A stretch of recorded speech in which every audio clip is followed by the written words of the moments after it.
You better be in the house when them street lights come on. Ain't that what your mama used to tell you? But I bet you when she told you to stay out the streets, she had no idea that the YouTube streets would take over the world. Uncle Juice, public figure Boogie, Baby Down So Raw, Detroit Gossip, and the most dangerous voice in Detroit, Dawgface TV. Bitch, I talk more shit than Dawgface. They running shit from coast to coast.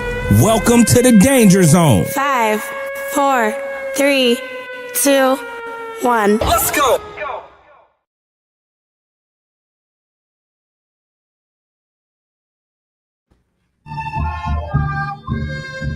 Mic check 1 2 1 2. Mic check 1 2 1 2. My name is Dawgface Calderon.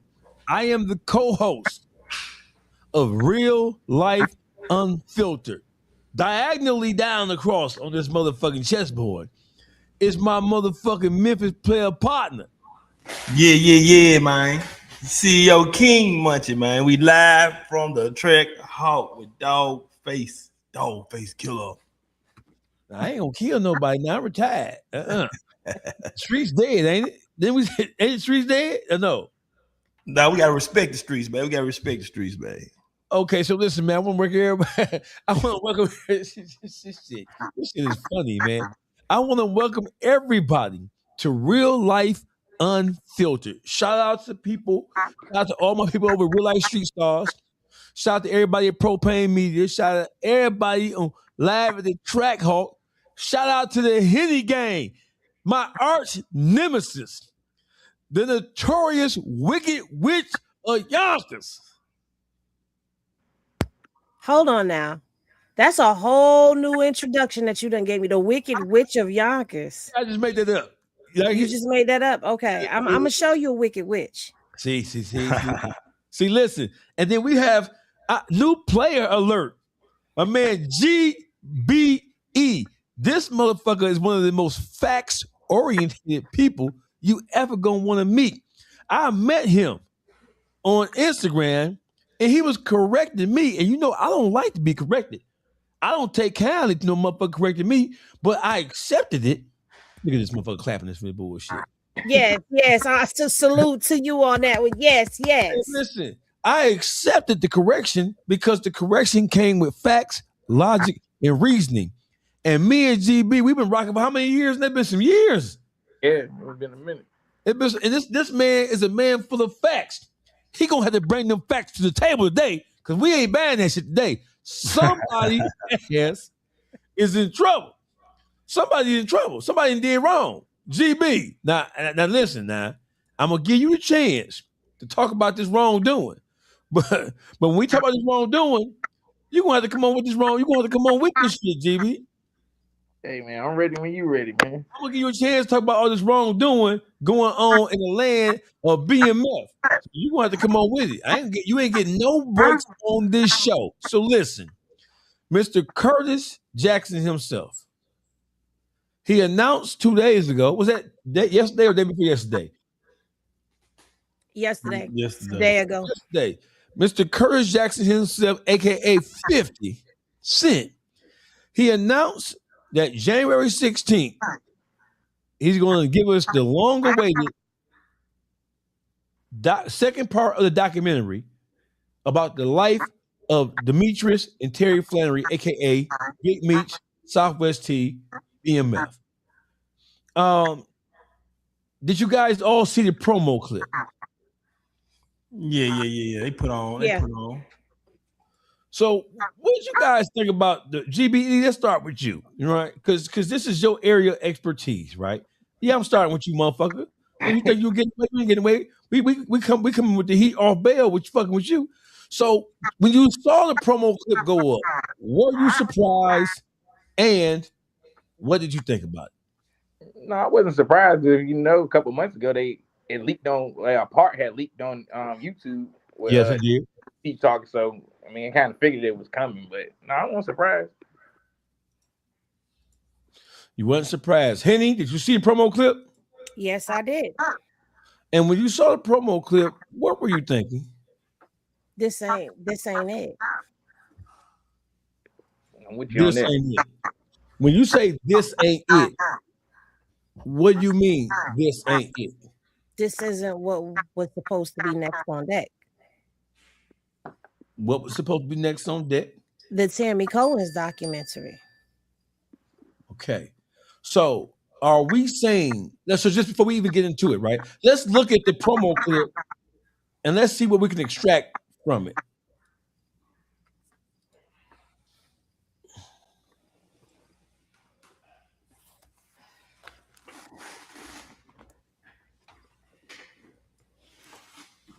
There ain't no other crew like this in the world, and there never will be another. You might have heard of me, but you never seen me. My name is Terry Flannery, and this is my story. I woke up in beast mode. We come from nothing. Family is everything. I knew what I signed up for. We brought the structure, so we no accidents. But Meech brought the heat to me. Bounce back. What the fuck was he thinking about? They weren't being influenced by the culture. They were the culture. I always cleaned up his mess, but in my mind, we going to prison. This is it. Terry's going to flip on it. And we're going to be able to put Demetrius away for the rest of his life. Oh, wow.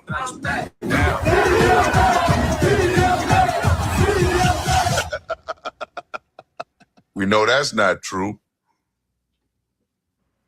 Now, let me say this. I'm not saying it don't look like it's going to be good, because it does. But I didn't think this was going to be the next installment from the BMF stories. Well, they kind of canceled everything, man. You know, they've been having a lot of BMF drama, man. 50 really said he was done with that shit. Man, For him to come back around and fuck with it was kind of threw me off too. I thought he was done. He said he washed his hands. He said he's gonna let them guys stay broke, man. Okay, so listen. So here's why people who pay attention to these type of things, and this is why people who have tuned into the whole BMF situation, this is why people are kind of like thrown off. Because that trailer doesn't really speak to what we were promised that we would get next, right? So I think based on the breakup between 50 and Big Meech, and I think because of how 50 chose to attack Big Meech, and we called him in the rat, said that he was in bed with Tammy Cowins. He implied it, and then he flat out said that he was in bed with Tammy Cowins, that he knew she was a federal informant entire time, or at least a good portion of the time that he was dealing with her. So we thought, based on what 50 said, what 50 implied, and based on Tammy Cowins' early responses to what 50 was saying on Instagram, she responded. And she basically alluded to 50 knowing about what was going on. Now, on that trailer, Tammy Cowins commented twice. The first comment was this. She said, and she commented an hour after it went up. She said, Meech knew what he was doing. Then he go and hide his hand. You said it best. He told me to tell facts. And then she commented a second time on that same post. She says, Meech knew exactly what he was doing. Now that thing has come back to light. He's trying to step back and hide his hand. Terry was unaware, all caps, of any of it and played no part in it. So that's why we are kind of like merging the Tammy Cowins with this, because from what we see, it is really just about Terry telling his side of the story. Tammy Cowins injected herself by commenting on that post twice, and that's why we have the mixture of the two things. So my question to you, in my mind, well, I have a statement in the question. In my mind, 50 Cent wasn't supposed to drop nothing about BMF, period, as it relates to a documentary or nothing else, until he came with them facts to support the claims that Big Meech was a snitch and that he knew about Tammy Cowins being federal informant. GBE, what do you say? Man, and there's no facts to present. That's why I tried to tell you from the get-go when we first started having this debate. If there was facts to present, he would have been presenting the facts. What's taking so long? How many months? It's been over a year. Well, it's been 8 months exactly. They broke up. Right? We gotta play semantics here. It's been about 8 months. How long has it been, Henny, since 50 Cent went on the attack? 8 months. About 8 It's months. been 8 months, yeah. Okay, so what the fuck is this shit? Man, some hating going on. You know, 50 Cent the biggest hater of all times, man. Come on, man. Now, Munchie, just because he may be a proverbial hater, Munchie, don't mean facts ain't facts. So I want you to tell me, and you ain't never been a man short of words. So go ahead, pray. Go ahead. Man, what the facts? Man, Meech is still not a confirmed rat, man. I'm still waiting on it, man. It's not enough proof for me, man. I see he did some maybe some slick shit. You know what I'm saying? But I don't see didn't nobody go to jail behind him, did he? Because there was some rumors he had. Oh, rumors. He set up his plug, this and that. That shit was all fake rumors, man. Man, who went to jail? Who got arrested? Who he telling? Nobody find out. Well, that is the definition of snitching, right? Well, if you listen to those, snitching is to cooperate to tell law enforcement something about a crime that somebody else committed. Okay, did he do that? We don't see. So listen, we need evidence. I don't see any evidence. He didn't do that. I don't see any evidence outside of examining what took place between Meech, Tammy, and Cuffy, right? Who was basically the St. Louis plug, and one of the people who, even according to Meech's own admission, helped turn BMF into what it is and what we knew it to be. Look who the rat allegations originally came from. A rat. Blue Da Vinci, man. He was the first person to scream, man, the hell with Meech, nigga down there snitching. They said, what? He went viral. He went to go calling Tammy and trying to call all these people to make it a proof that he was snitching. Y'all remember that? He was saying that while Meech still had about 3-4 years left. He been screaming that. He was going on Vlad, screaming Meech was a snitch. He ain't never had the facts, though. I still ain't seen them. The only facts to that comes from the testimony in the Franks hearing. That's the only thing that's in there. I can say that. For me, timeline of everybody being in cahoots with each other. That's why people are going with the narratives of Meech said something, because everything does look suspicious, does sound suspicious, because why would you give somebody your life rights outside of your family? Why you didn't give those to your baby mama? Why you didn't entrust those to somebody else? You gave it to somebody who you say is a complete stranger to you, that you only met through pen pal. I don't know nobody that's willing to give their life rights knowing that it's worth multiple millions of dollars in movie deals, docuseries deals, all of that, to somebody that they don't know at all. And through Tammy's own admission, she's been around all of them from 2002. She claims she met Meech in 2002, even though she was with Blue in 2002. So it's a lot of suspect stuff that's been going on in that whole thing. GBE. Well, first of all, when they say why he give her the rights, who is gonna get the rights to? Lil Meech's mama was married to a whole nother nigga, so we gonna give her the rights for? Because that's his child's mother. Nah, and that would be part of his legacy. Oh, baby mama can't have that. Why not give it to a family member? What's wrong with his sister? What's wrong with his mother? Everybody ain't good with money in business. Just because they're your family, don't mean they good with money or business. Now y'all know you trust a stranger. Now y'all know Lucille bad with money. Tammy comes from a business background. Right. Tammy comes from working with the government too. And sneaking around with a husband and doing all types of shit. A woman like that is not credible in my eyes to be handling nothing. Oh yeah, when everything hit the fan, no, she's not credible, but nobody knew. I have a question. So let's just really jump right into this shit then, since we ain't playing no more. We at minute 14, we finna go into minute 15. Let's just put all this shit on the floor. So listen, when we talk about, the question was raised, well, why did he give his life rights to Tammy? He gave two things to Tammy. One, he gave her power of attorney over his physical being. Mm-hmm. And he gave her life rights. authorization and he gave her control of his life rights. He gave her two things, DBE. Power of attorney got a time limit on it now. How Well, long is it for? We don't know. We haven't seen it. We haven't seen the structured document of what the power of attorney was about. And she didn't need power of attorney over his life in order to run with or in order to take the life rights to the BMF story. Those two things are two separate You need things. power, dog, to move the money around, open accounts and all that. You can't She got the life right. She had power of attorney over him prior to any deal being struck. Right. And So, that means you gave her power over you, funny. over anybody else. That means if anything would have happened to him, she had power of attorney over anything that had to do with him. If he would have passed away in prison while she had power of attorney over him, then his family would have had to go to her to make the decisions about what would have happened to his body, God forbid, if he was died in prison. So my whole thing is she had life rights and she had power of attorney over him. You don't need one to have the other. You don't have to have both.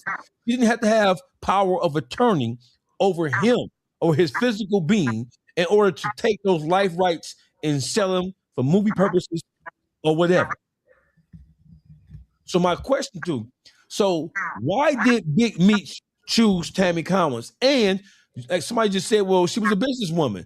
She was known for her business savvy and her business acumen. How did Meech know? Because it is a fact that Tammy Cowins first came around the mob as a concubine for Blue Division. Well, they was passing them around, man. Everybody was getting hit over there, man. You know what Big Meech said, man? If she not the wife, man, she for everybody now. We ain't got no evidence that she was a pass around. According to Blue Da Vinci, she was his old thing, his old corporate type thing. So, what's her original occupation? She was working for Goldman Sachs. Was it Goldman Sachs? That's her original occupation. She don't have no government, no corporate training. That was her corporate job. She worked for Goldman Sachs. That's money right there. That's financial. So the question is, let's deal with the shit that's kind of like sketchy. Why would Big Meech choose Tammy Cowins out of all people to give power of attorney over him and to give her access and control over his life rights? I just said. Why was it? Man, financial. She worked at Goldman Sachs. That's a very intelligent lady. But that doesn't mean that she's good with money. She just works for Goldman Sachs. But what she do at Goldman Sachs, isn't Goldman Sachs financial services? It's a financial institution, yes. Institution. Yeah, so financial. So they're not just hiring anybody to come over there and touch on buttons and touch on money over there now. No, they're somebody not. with some kind of experience. That's true, but you don't know if she's going to handle your business correctly. She has there's no track record of her handling people's business to the extent that he needed her to. GBE? He pitched him a good deal. Like I said, she ended up getting the rights. I don't know about the power of attorney. I can't speak on that. But I know how she acquired the rights was somehow she got linked with Randall Emmett and she presented him to look, I can get the movie made. So who's Randall Emmett? Let's make sure we want to say who these people are. Who is Randall Emmett? Out Hollywood. He's the one who he's working with Lionsgate, which owns Stars. He's the one who brought 50 into the film industry. He's the one who pitched told 50 about the idea of doing the BMF movie. But remember, it was supposed to be originally a movie before it was turned into a series. So when everybody, how she get the rights, it's like, somebody pitched you a good deal and they tied in with somebody and the deal ended up happening. It's not like the deal didn't go through. But you're forgetting a whole key part of all of that because Cuffy was up and involved in that part of things as well with the Lionsgate stuff. Correct. And Cuffy was trying to muscle her. Once she got the life rights, Cuffy was basically trying to bully her for the rights and take the rights from her. According to her, yes. Okay. So let me ask you a question. We have somebody who is we have somebody who is as large as Big Meech is, as plugged in, as connected as he is. I'm aiming this question at Munchie first. We have somebody who is Big Meech. We know who he is. We know what he represents. What's the chances of Big Meech signing over his life rights and then giving this woman control of his life story? What's the chances of that happening without him properly vetting who she is and confirming where she came from? No doubt. You done did 17 years. A nigga in the penitentiary best friend is a pen in the pen pal, man. They was writing. They probably got tons of letters, man. She probably good with some letters. She writing back. They working it out. They making it, man. You know, people get married off that pen in the pen, man. Man, people get married, man. So, I mean, yeah, either she's a great Vanessa the Vanessa, or, man, they know what they doing. You know what I'm saying? They sitting there talking every day. They ain't got number time. And if she had number time, she writing back, and he probably woke up every day to see if she wrote him. You know what I'm saying? They put it on paper. They ain't doing too much phone talking. How it seemed like they were doing. So, you know, he probably gave up his rights, but did he make some money from it? That's the question. Did he get paid? We know his son got paid. He got paid. We know his son got paid. At the moment, that's the only person who looks like got paid, huh? GB. Meech wouldn't have been able to receive the money anyway because he owed restitution, so they would have took that anyway. So you would have had to funnel the money through Tammy or through someone else anyway. He owed restitution, so that's another plus. That's another plus. Our restitution, Tammy, look here, you take everything I make, we just put it in the bank account. Happy for me when I get home. He can't benefit off of it. They gonna take it. So he had to have signed his life rights over to somebody. Why would he have done it? Because as a federal prisoner, as an inmate in the Federal Bureau of Prisons, he could not do anything that would have benefited from. You got any income coming in as a prisoner? I don't give a fuck if it's fed to state. They taking that shit. So that's why he would have signed his life rights over to somebody. The question is, why was that somebody Tammy Cowins? Tammy Cowins, that's the point. And on top, yeah, absolutely. And you mean to tell me that he had access to people in the streets? He was talking to people in the streets, right? He wasn't on the island by himself. You mean to tell me? I know a pen a bad motherfucker in you like that, but you mean to tell me that he can make a move like that? He said power of attorney and life rights over to a bitch, and he ain't called to the street to really confirm nothing about this bitch. Well, not only that, she wasn't the only one writing him. Yeah, we ain't talking about no, because I was in prison, and niggas when I was in prison, niggas he didn't know at all. He was writing. And he was writing back. So my thing is, what's the chances? This is not Joe Smo, Munchie. This is not Lil Bill. This ain't Lil Mookie Mook of Southside. This is Big Meech. You mean to tell me before he made an executive decision like that, he didn't call to the streets to confirm who this person was? He didn't no due diligence, no background check. He ain't made no phone call to figure out who this bitch is here. We can't say that though, dog, because listen. Nobody knew that what happened with the Terry White situation. We keep leaving this out like it was blasted out there as if everybody knew that she lined Terry White up. Terry White was still dealing with this woman when she did what she did with him. Correct. He didn't want to see him. She's sending him money. He never black. And then Terry White was a rat before that situation happened anyway. Correct. So but see, you know what? To me, no, go ahead. Finish what you were saying. I keep running around like as if it was known in Atlanta that, hey, she lined Terry White up. Nobody knew. Well, you can't say nobody knew because somebody had to know. Terry White was in the streets and was moving weight. So it's not like he was just some corner boy. Like you heard all of the stuff that they seized. It's very clear that he was pushing out there in Atlanta. So if he got hemmed up and she had something to do with it, there's no way that stayed a secret in Atlanta. That's going to be out there that she was the one who put it out on him. The whole thing with all of this, though, is everybody also forgetting that what was probably her stamp of approval was Cuffy. That's probably why Meech didn't bother to do a background check because she was with Cuffy. But now this is where the story starts getting twisted up because according to testimony, she says he sent her to Cuffy. But here, Cuffy and Tammy had dinners before that also too.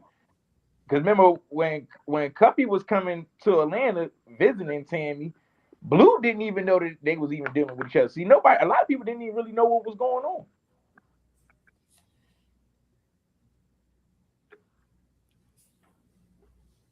I want you to answer my motherfucking question.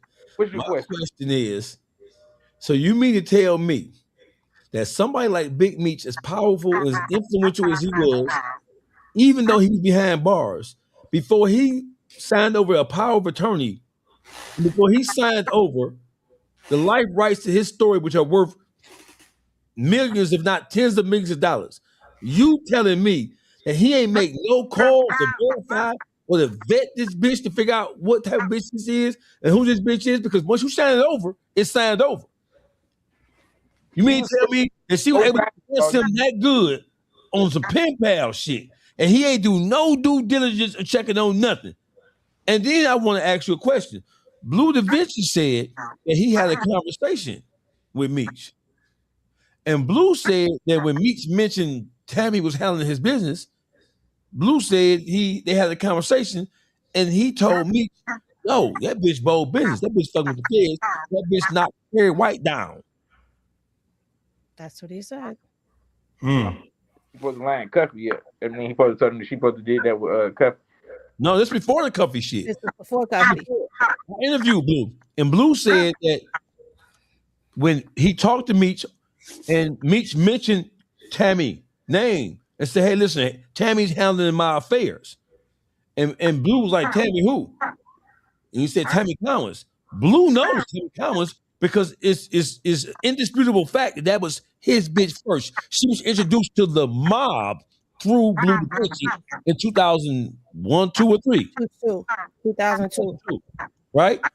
So you mean to tell me, and at this particular point in time, Meech wasn't saying that Blue Da Vinci was bold. They were still in communication. They were still talking. Blue was still, Meech was still endorsing everything that Blue was doing. He was messing with Blue. I remember. He was messing with Blue. So it wasn't like that he started calling Blue a snitch when Blue got never heard Meech. Hold on, never heard Meech call Blue a snitch. He just ain't fucking with him. Yeah, to this very day, we haven't heard him come out and say that he was a snitch. But also when they fell out was because after that conversation where he told him that Tammy was no good, the next conversation they had about Tammy was when the BMF deal came about.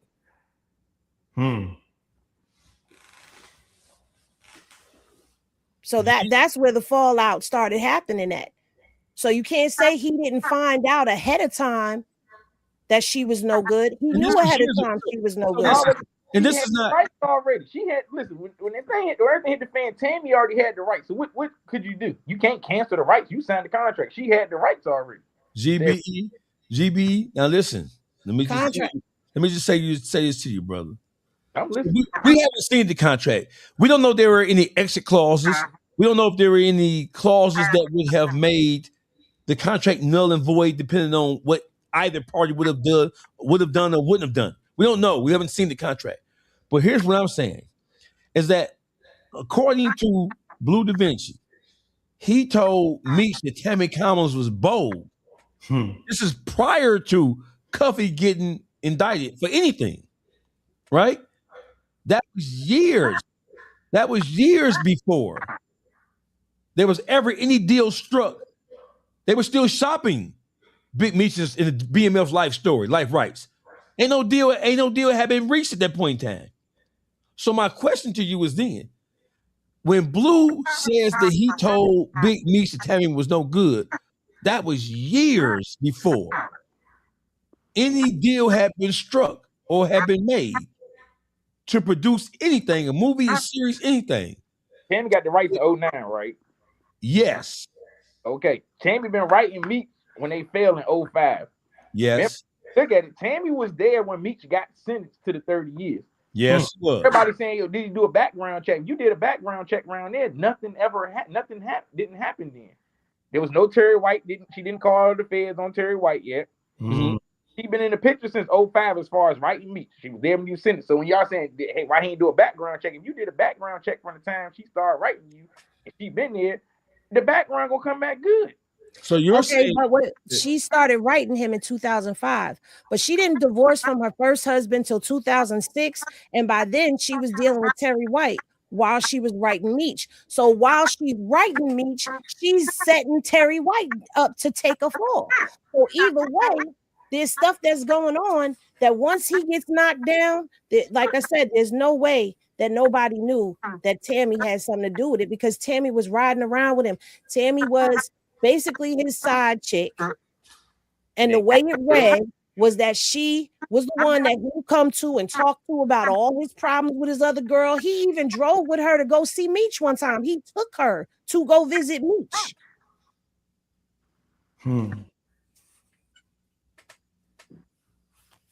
Well, where's the work at? I mean, we can sit and debate about it's it. in the paperwork. It's in the paperwork. Showing that they did a deal. Tammy, first of all, Tammy was a paid confidential informant. You cannot be a third party. She was not a paid confidential informant when she took Terry White down. Remember, she received benefits. She was not a paid confidential. That was after GBE. That was after.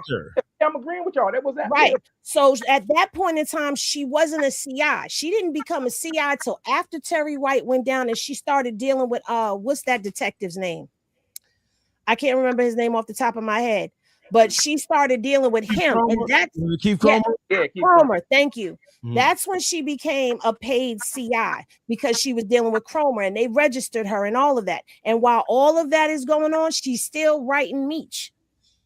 So with all of this going on and all this of her setting people up, knocking people down, she's still in cahoots with Meech. When I say cahoots, I mean communication with him. So now when you get to this part where she's introduced to Cuffy through Meech and the Suarez dude and all of that, I mean, it all starts to line up a bit when you start putting the timeline together. I have a question, GBE, and this is for any the facts people in this thing. Me and Munchie ain't nothing but two hood niggas.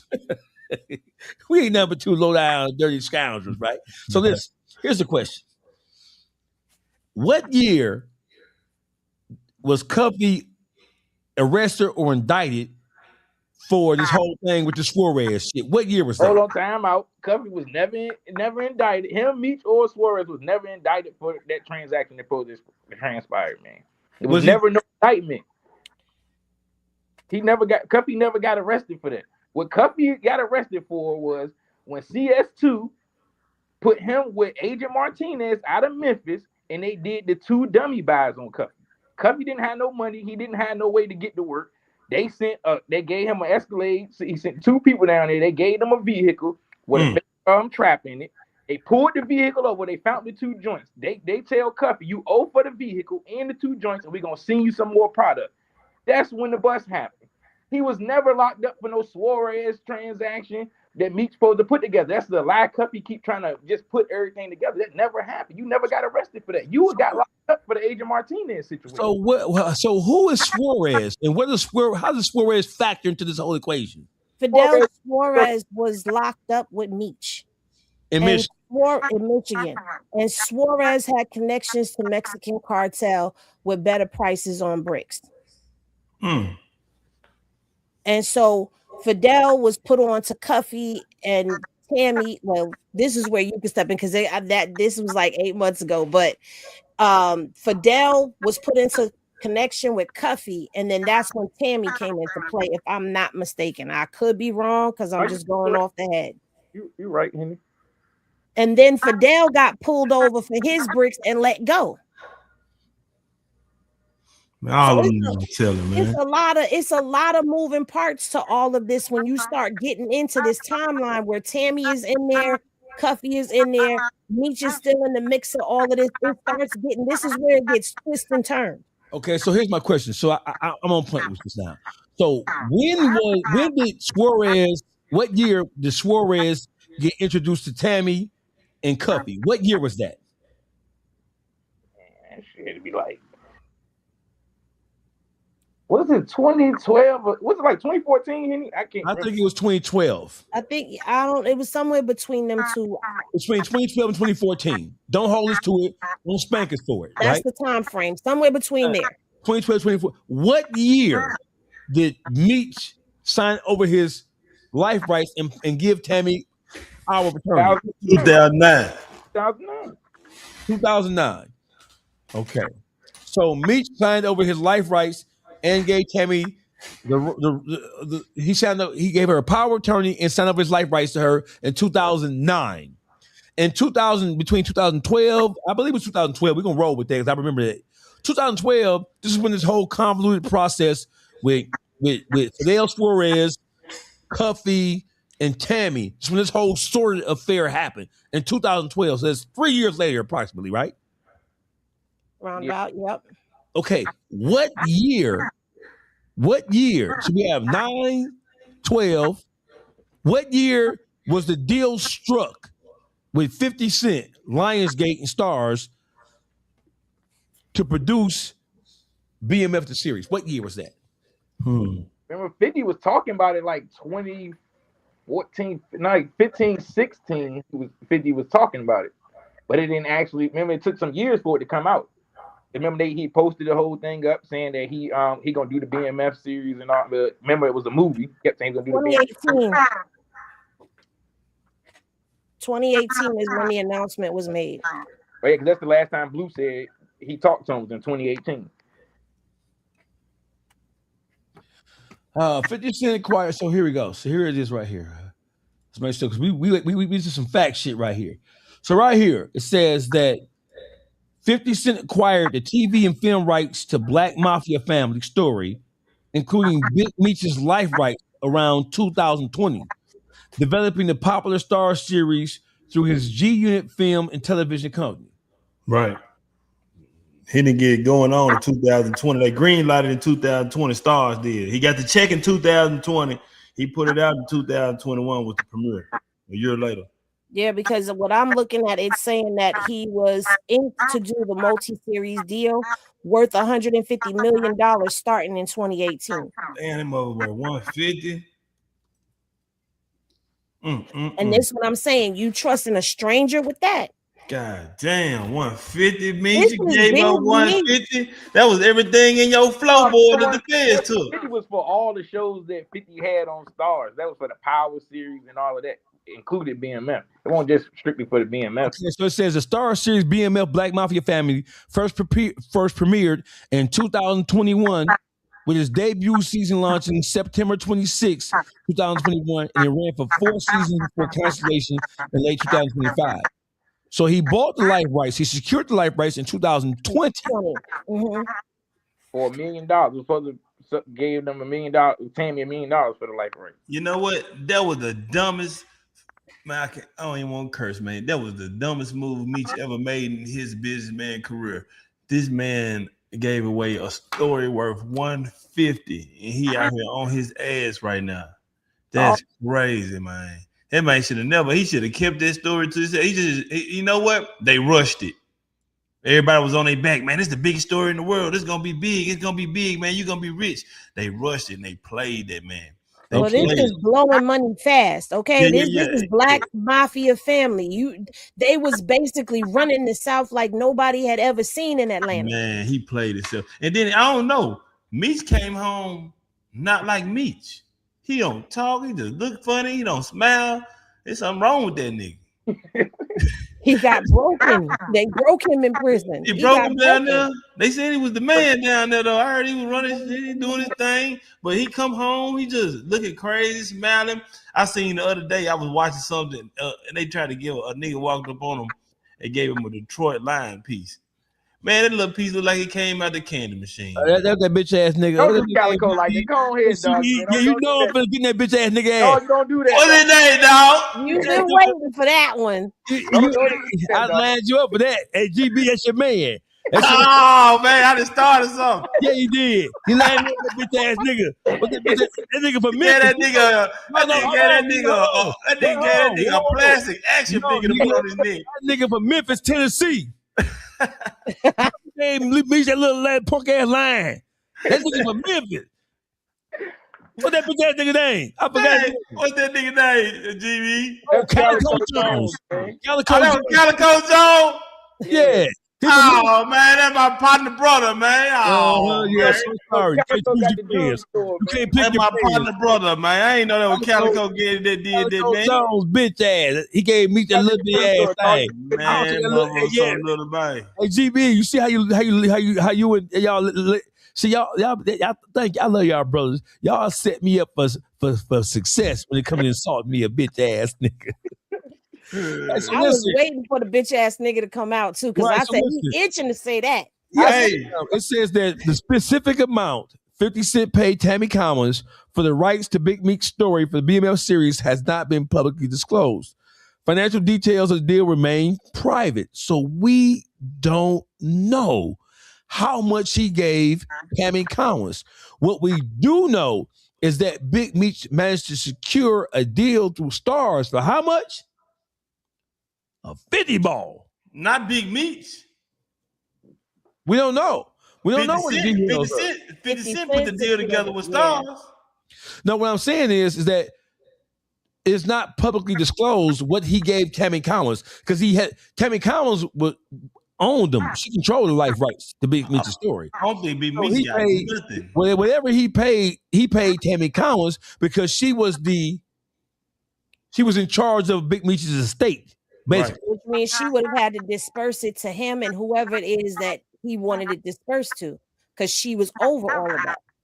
Power of attorney and the life rights gave her total control of all of that. Again, why would you give that to a stranger?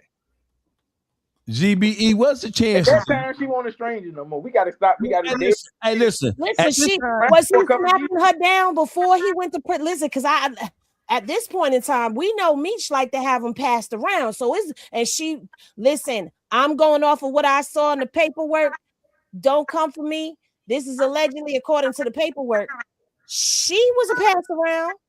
So what's to say that she wasn't creeping around behind Blue Da Vinci's back? She definitely was. Letting Meech take her down, because none of this makes sense that they was just pen pals and wasn't nothing going on between the two of them. Because I done been around a lot of dudes. And unless you just a dude that don't be getting that punana the way that other people be getting it, you're not going to be doing no coochie whip stuff like this, just giving away your life rights and power of attorney. He had to have taken her down and jailhouse girlfriend.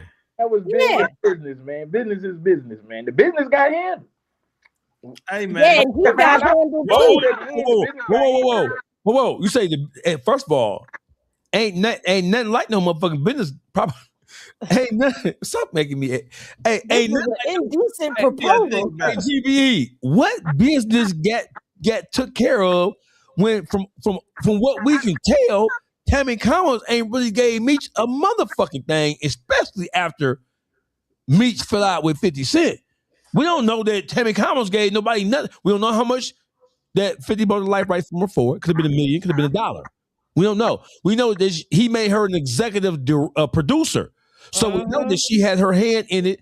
On top of we know that 50 Cent gave her something for those life rights. We know it was something. There's no way she producer credit. She was getting paid off for every episode and residual. Every episode. So you need to tell. You know what? She took Meech's deal. Meech couldn't do no deal by himself. He can't benefit off of it. He was locked up. They would have took it. Well, they would have took it. So y'all are totally right.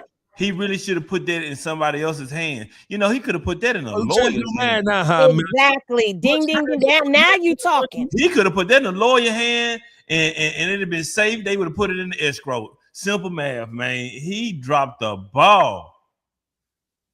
He gave it to a freak. And so now, with all of this that's going on, this why people looking at what she's saying and putting these 2 and 2s together and coming up with 4, because none of this makes sense. Because what she said was that was given to her as payment for setting Cuffy up. That's what she said. I ain't see Am that. I lying? Where you see that at, Henry? I got paperwork. Go pull the paperwork. Go pull the paperwork. It's in the transcript. Henry said she pulled the paperwork. Go pull the paperwork and then hit me on IG and let me know. And if I'm wrong, we can come back live and you can tell me that I'm wrong. Yeah, I don't mind that. Well, I don't mind being wrong because I'm human. I make mistakes, but I know that that's what was supposedly what she was paid. That's why she got it. Okay, so listen. Here's what we know. Here's what we know. What we know for a fact is this. Let's just deal with facts. Let's just deal with conjecture of people's opinion. A fact is that Tammy Cowins was able to secure the life rights to Big Meech's story. That's a fact. Tammy Cowins also had power of attorney over Big Meech. That's a fact. We know that, according to what we just read, 50 Cent didn't strike no deal until 2020. So the shit with Terry White, Cuffy, all this shit had happened years before. So wait, Doggy, wait a minute. There's another fact that we got to put in there. The Frank's hearing? Before all of it, no, forget that. Cuffy wrote him and told him about what was going on. Right. Yeah. So that goes in there too. That's a fact. So let's talk about that. Let's talk about that, right? And here's why we're talking about it. Why we're talking about it, because in the middle of all this, we have a confirmed DEA federal informant who worked for the government and who agreed to continue to work for the government. And according to her own statement, she agreed to work for the government for what, DBE? This ain't no conjecture. This is fact. That hoe was getting paid, man. No, motherfucker. No. That hoe was benefit. Look at them. Hey, G, you thought you want to cuss me out and disrespect me? I'm sorry, Dawgface. I gotta agree with him because she was being paid by the government and all this. I get that. But when she transferred from the first DEA agent who had her over to Keith Cromer, they approached her again and told her they wanted her to keep on working on their behalf and that their focus was going to be on taking down Mexican drug cartel members, right? Right. That's the plug. Now they going for the plug. Right. This would keep Cromer presented to her. Now, she fired back. She didn't want no money. According to her own testimony, she wanted a sentence reduction for Big Meech. That's a fact. That's a fact. Okay, so then put 2 and 2 together. Then who out of all people will want you to get a sentence reduction? Somebody you fucking. Thank you. She want that pipe. You gotta get it now. I want it and I want it now. Get them home early. So man be talking all kind of freaky to her ass on the phone. So here's where all the convoluted. This is prior to Cuffy. Prior to right? Now hear me out, right? Okay, she asked Cromer for that, right? Cromer can't make no decisions. Here we go with this shit. To give her no answer back. He just said, I'll look into it. Cromer can't give her no deal. I'm like, well, okay, you do this. We gonna get Meech your time cut. Hey, I didn't say that Cromer. The agents in Detroit. He's not this strong. Well, I didn't say Special Agent Keith Cromer made the deal with her. I said that when Keith Cromer talked to her, reached out to her, and informed her that he would like her to keep on working for the DEA, and that the focus had switched to mid-level American drug dealers and had focused to the cartel, both Mexican nationals, aka cartel members. When he presented this deal to her, and she was already a paid informant at that particular point in time anyway. When he presented this to her, and he told her that he would she was going to continue to be a paid informant, she said she didn't want no money. She said she would do it in exchange for a time cut for Demetrius Flannery. Now you mean tell me you finna work hand in hand to set up Mexican drug cartel members? You finna put your life on the line. No money, but to free a motherfucker who in prison already. That you just a pen pal with.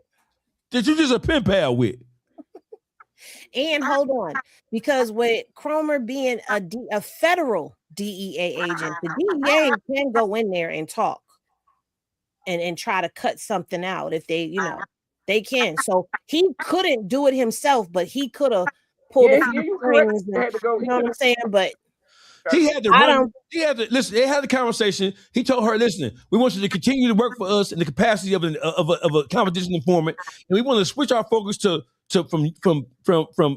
rank and file drug dealers to Mexican nationals. That is code language for cartel members, right? Yeah. Which I don't Suarez was a cartel member. Yeah, she said, I don't want no money. I'll do it for you in exchange for a time cut for Demetrius Flannery. That is what she said she wanted. That's a fact.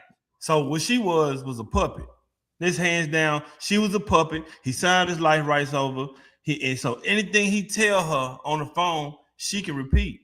Mm-hmm. So here's the paperwork he signed. So let me we all know for every phone call. Let me run this past you. Hold on, run past you. Listen.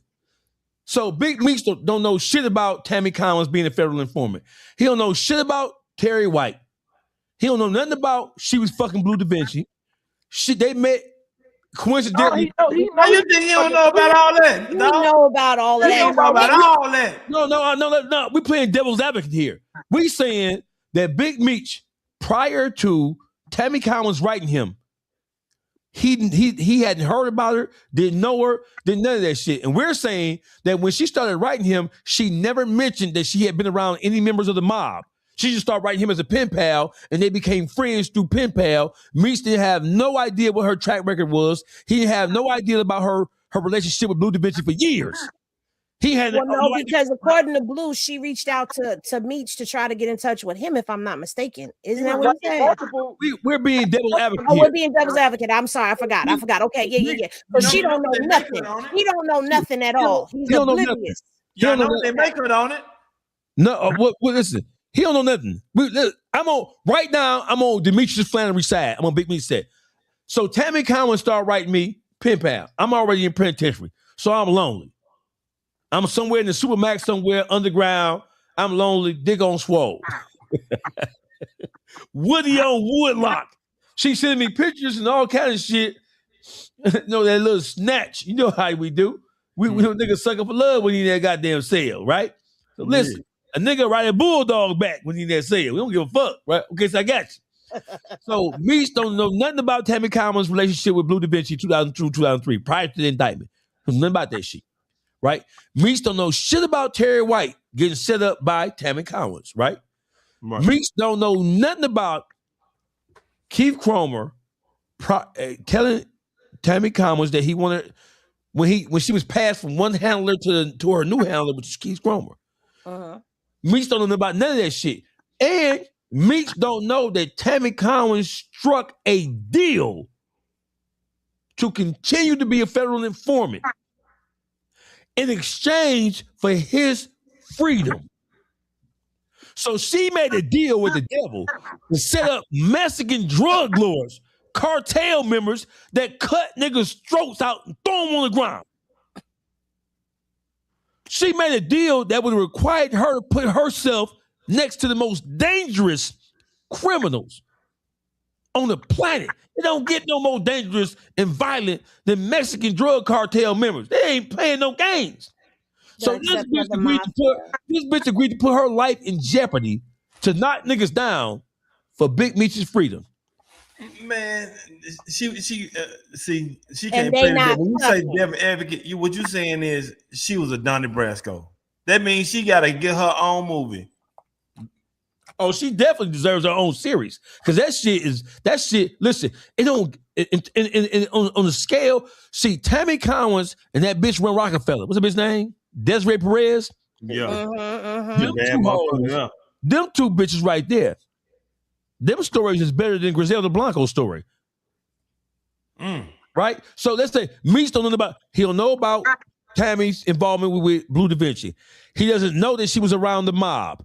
He doesn't know that she took down Terry White. He doesn't know that she was approached by the DEA to continue to work for them after Terry White got knocked down. When she was passed from one agent to another agent, they had a meeting, and the agent said, hey, I want you to continue to work for us. So Big Meech don't know nothing about. She entered into an agreement when she agreed to take down Mexican drug cartel members, not for money. She wasn't she wasn't concerned with any money. She did it. She agreed to it. They had a deal in exchange for Big Meech's freedom. Big Meech don't know that this bitch who he been pen pals with for 5, 6, 7 years. He don't have no clue that this bitch is finna work with the Mexican, work with the DEA to take down cartel members in exchange for his freedom. She ain't told him, I'm finna get you out this shit, baby. That's hard to believe, though. I can't see it, bro. I can't see it being that cold. She ain't that cold of a bitch.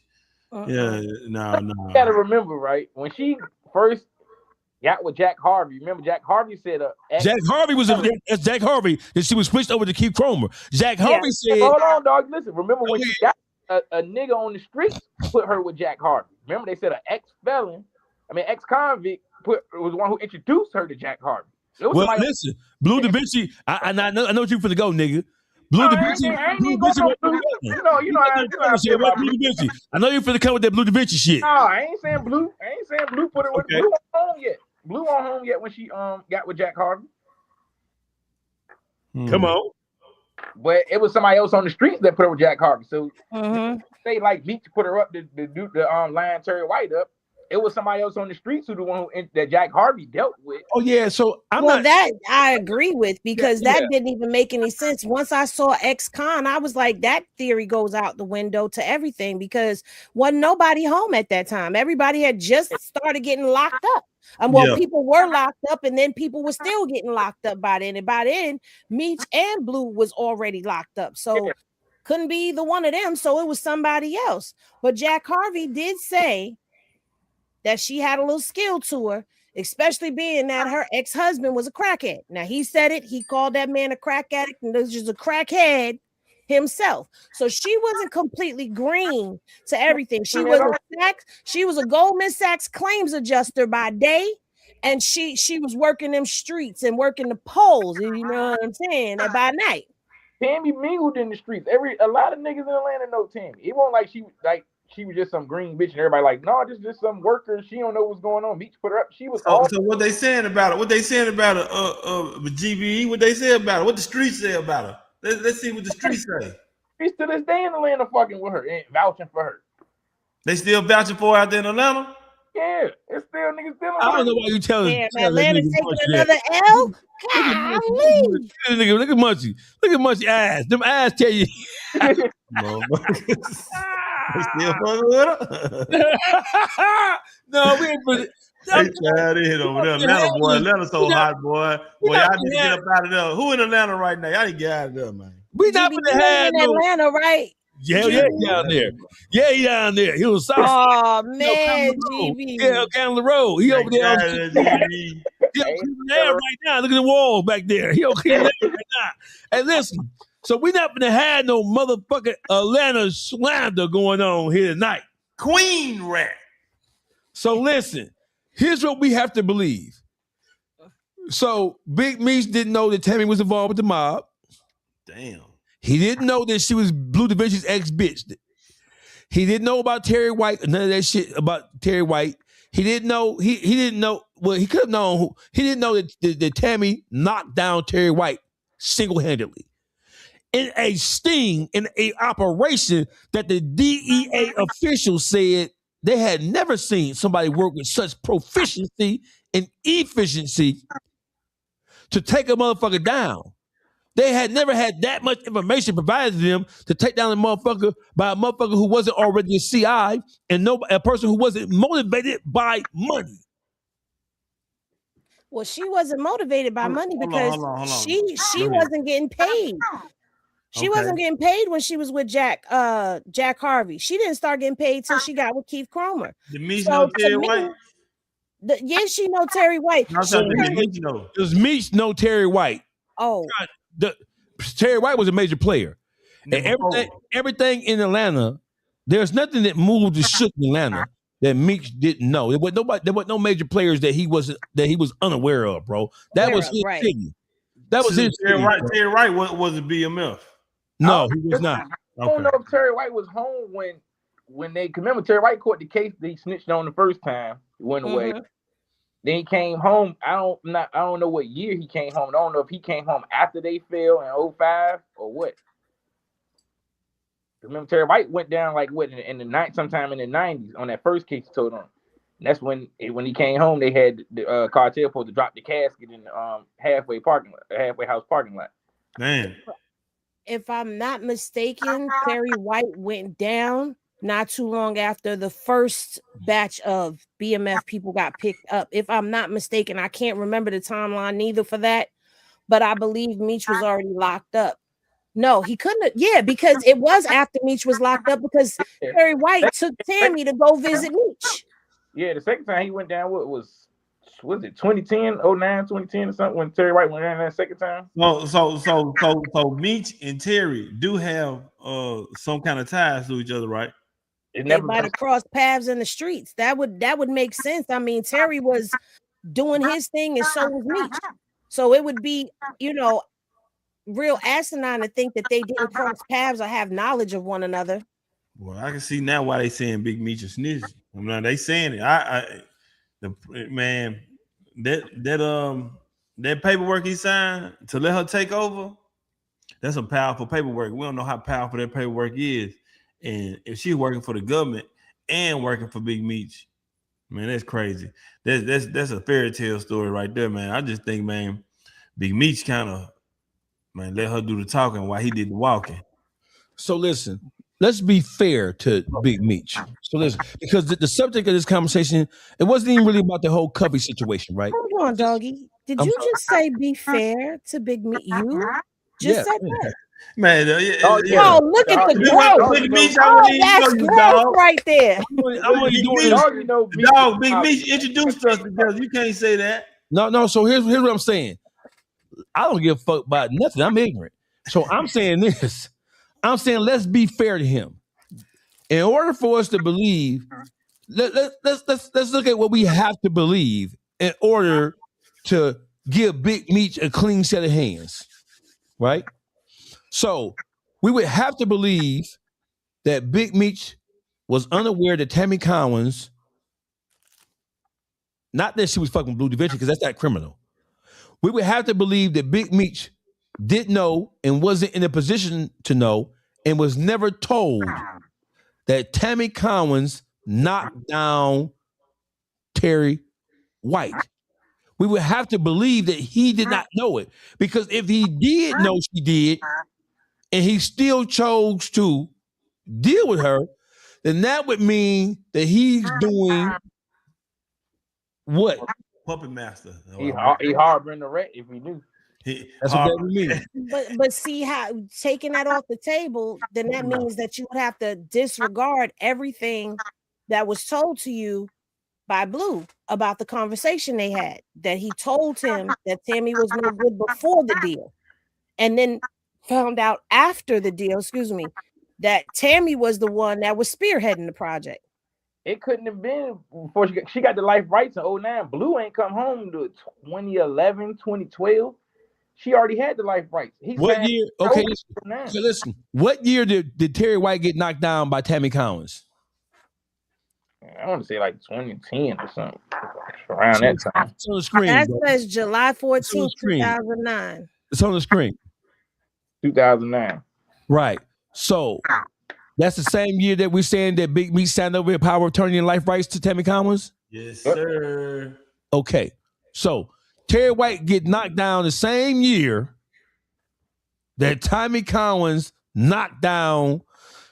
Terry White get knocked down the same year that Big Meech signs over his life rights and the power of attorney to Tammy Cowins. Somebody snitching. And then immediately after all of that, that's when she's asking for a deal, or somewhere in there she's asking for a time cut for Meech, because that came after Terry White's fall. What year did Keith Plummer meet Tammy Cowins? I don't think it ever stated what year they met. Remember, all they said was they was introduced that somebody on the streets put her with Jack Harvey. What year did Jack Harvey get retired? Jack Harvey turned her over when he retired to Keith Cromer. Yeah.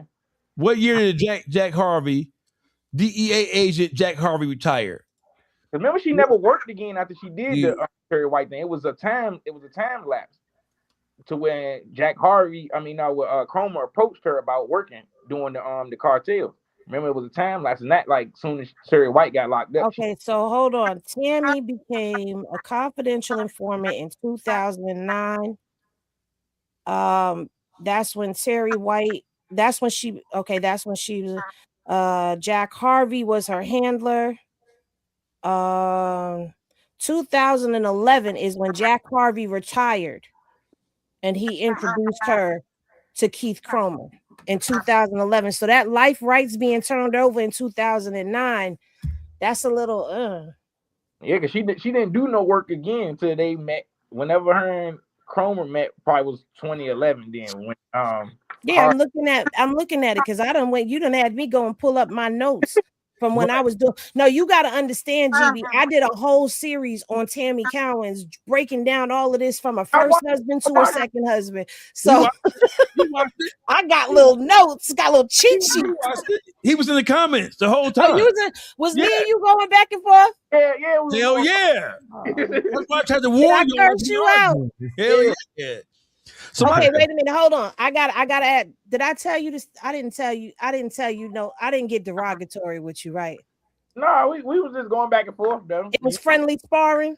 Yeah, it wasn't no different. Oh, okay, because I was gonna apologize to you because man, don't apologize that thug ass criminal. I like him because I can talk to him because we got listen. Me and him are doing an even exchange of information, and I like this when two people that we read the paperwork, doggy. That nigga criminal. That nigga criminal. We don't be mad because you can't read the paperwork. That nigga criminal. That nigga is a criminal. Somebody that nigga sideways ass Cleveland Avenue ass nigga down there, man. Country boy, neck bone, pork chop eating ass nigga. I wouldn't take that if I was you, GB. I wouldn't take that. Big Meech Meech again, man. Look, remember when he first came home? Doggy was the first nigga. Big Meech home, doggy nuts. Listen, don't act like you on Team Big Meech. Who was just? I was on his ass. Oh, bam. When he first came home, you know you was Team Meech when he first dropped. Who was? He came home. Bro, you a motherfucking lie. Hey, listen, first of all, watch this. Watch this. I was taught back on my block that you don't ride on nobody's jock. For anything he do, fuck him and his crew. Unless you was getting I can clarify something for y'all. How Tammy got in touch with Fidel Suarez is Fidel called Tammy because Tammy was the go-between for people who wanted to get in touch with Meech. So Fidel called Tammy to get in touch with Meech, and Meech confirmed who Fidel was to her. Yes. Yeah, that's correct. And how did Fidel Suarez meet Cuffy? It was through Tammy Cowins. Yes. What year was that, Henny? 2000 what? That's like 12 or something. That's like 2012, yeah. Yes. So Big Meech told Tammy Cowins to put Fidel Suarez in contact with Allegedly, Big Meech told Tammy Cowins plug Cuffy up with Fidel Suarez. Well, what happened was Fidel was looking for somebody to buy pills. And so Tammy called Cuffy and took Cuffy to Fidel. In the meantime, Cromer is listening in on all of this. Okay, so here's the question. He can't leave out the park because Cromer was in the car. You ain't getting away. Yeah. He was in the car and it was on the speaker. It was on the He won't lining them up. They was fucking, so Cromer happened to be in the car. Okay, so watch this. Hold listen. Well, Cromer wasn't the criminal. He was the agent. Whoa. How did so you telling me that Tammy fucking Keith Cromer, they in the car together riding when Fidel Suarez called her and said, "Hey, I got these pills. Who want them?" He asked her, did she know anybody? Did she know anybody? Okay, so my question to you is this. How did Tammy Cowins know to put Suarez in contact? How did Tammy Cowins know Suarez to even be calling her?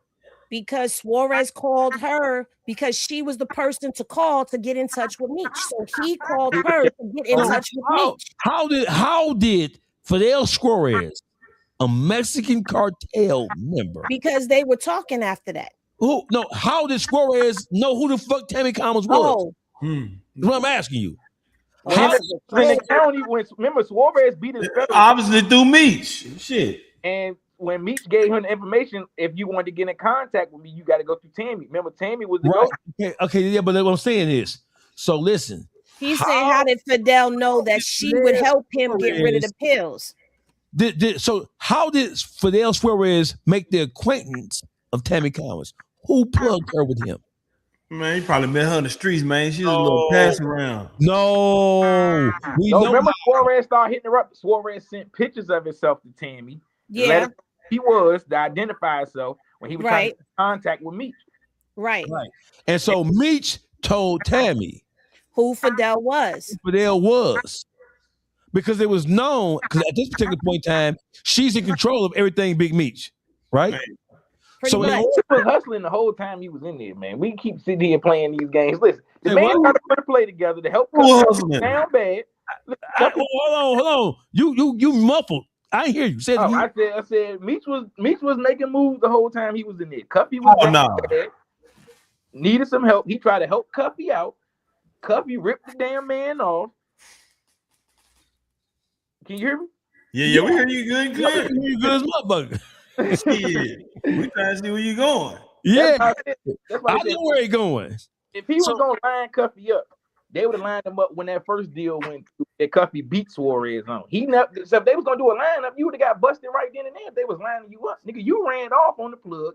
You waited after you ran off. Suarez called snapping, asking Tammy about Cuffy, saying that Cuffy beat him. And he ain't answering the phone. He couldn't get in contact with him. Months went by. Cuffy hits Tammy up again, asking, "Do she know anybody else that can front him something?" That's how the Agent Martinez situation came around. It was never no arrest for the Suarez situation. When Suarez was even calling Tammy that time when she was in the car with Chroma again, when he got the truck delivered up here to St. Louis to Cuffy on the load that Cuffy bucked on, and he kept saying, "Yo, Cuffy playing games. He ain't answering the phone. I got a truck sitting up there."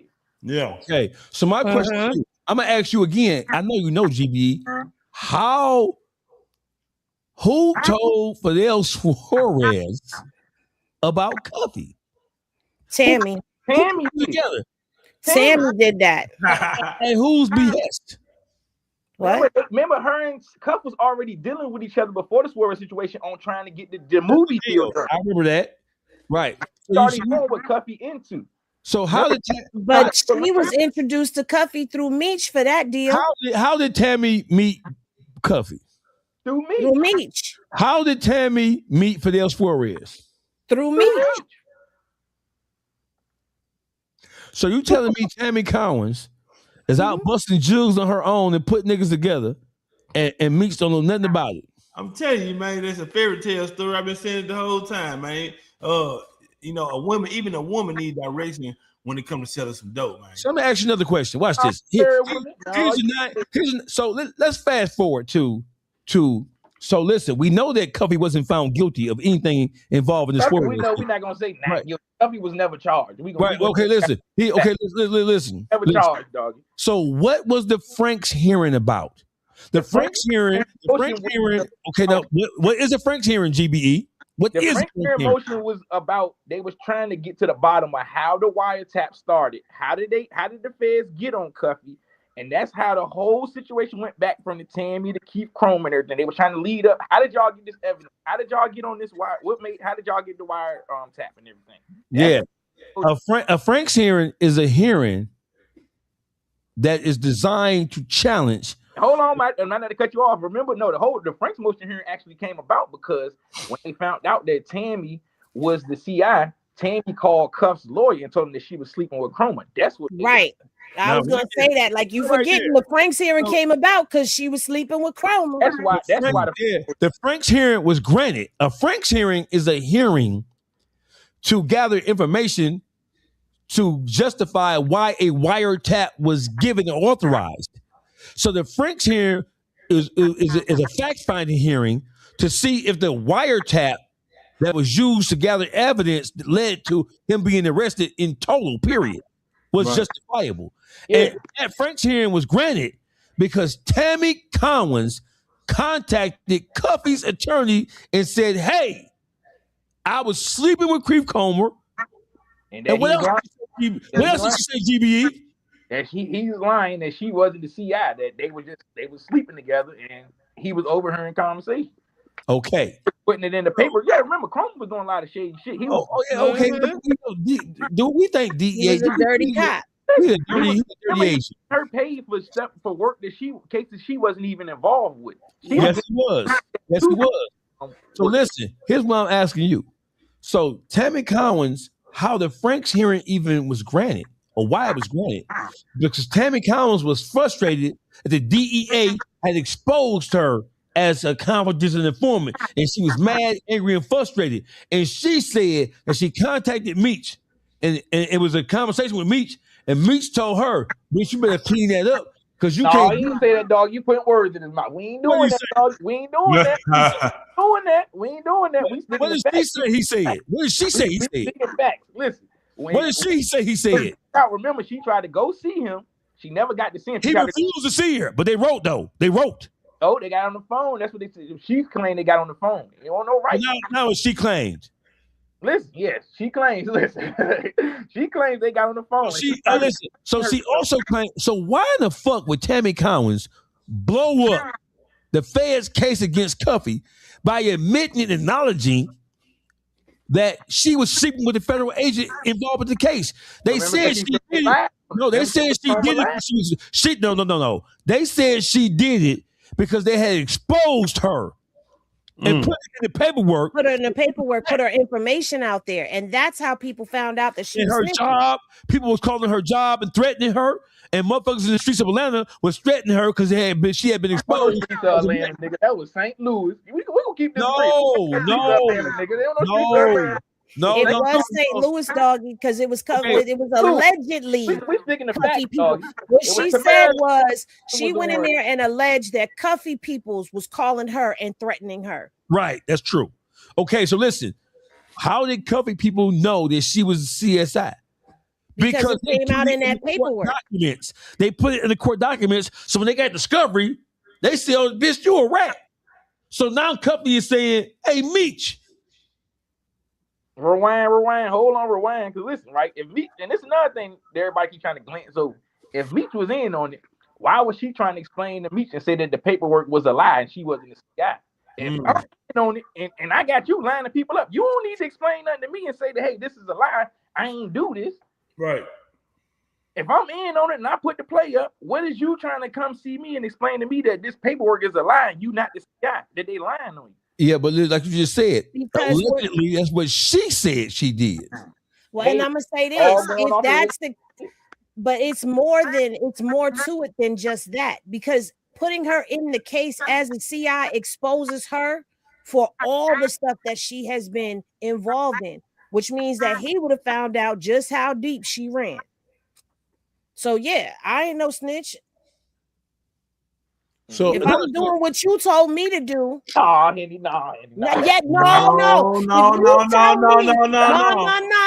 If you tell me to go out here on a dummy mission and I'm out here doing dummy missions on my own, and I don't want you to know that I'm doing them dummy missions, I'm going to try to cover up them dummy missions. I don't want you to know. Well, what card did she play? Was she a civilian card? When we sounded like we don't know what she tried to play the civilian card. I assume. Let me ask you a question. In the Franks hearing, here's a question. In the Franks hearing, when they were challenging, listen, the Franks hearing was because they was challenging the affidavit that Keith Cromer had obtained from Tammy Cowins. Tammy Cowins had said the shit that was in the affidavit wasn't true. She told Cuffy's lawyers the shit that they wrote. What? That's what she was telling me. Yes. She was denying the affidavit, not the snitching stuff. You absolutely right, doggy. That's what she was denying, because in that affidavit, she told Cromer that Meech, Cuffy, and Fidel was all in a deal together to possess and distribute narcotics.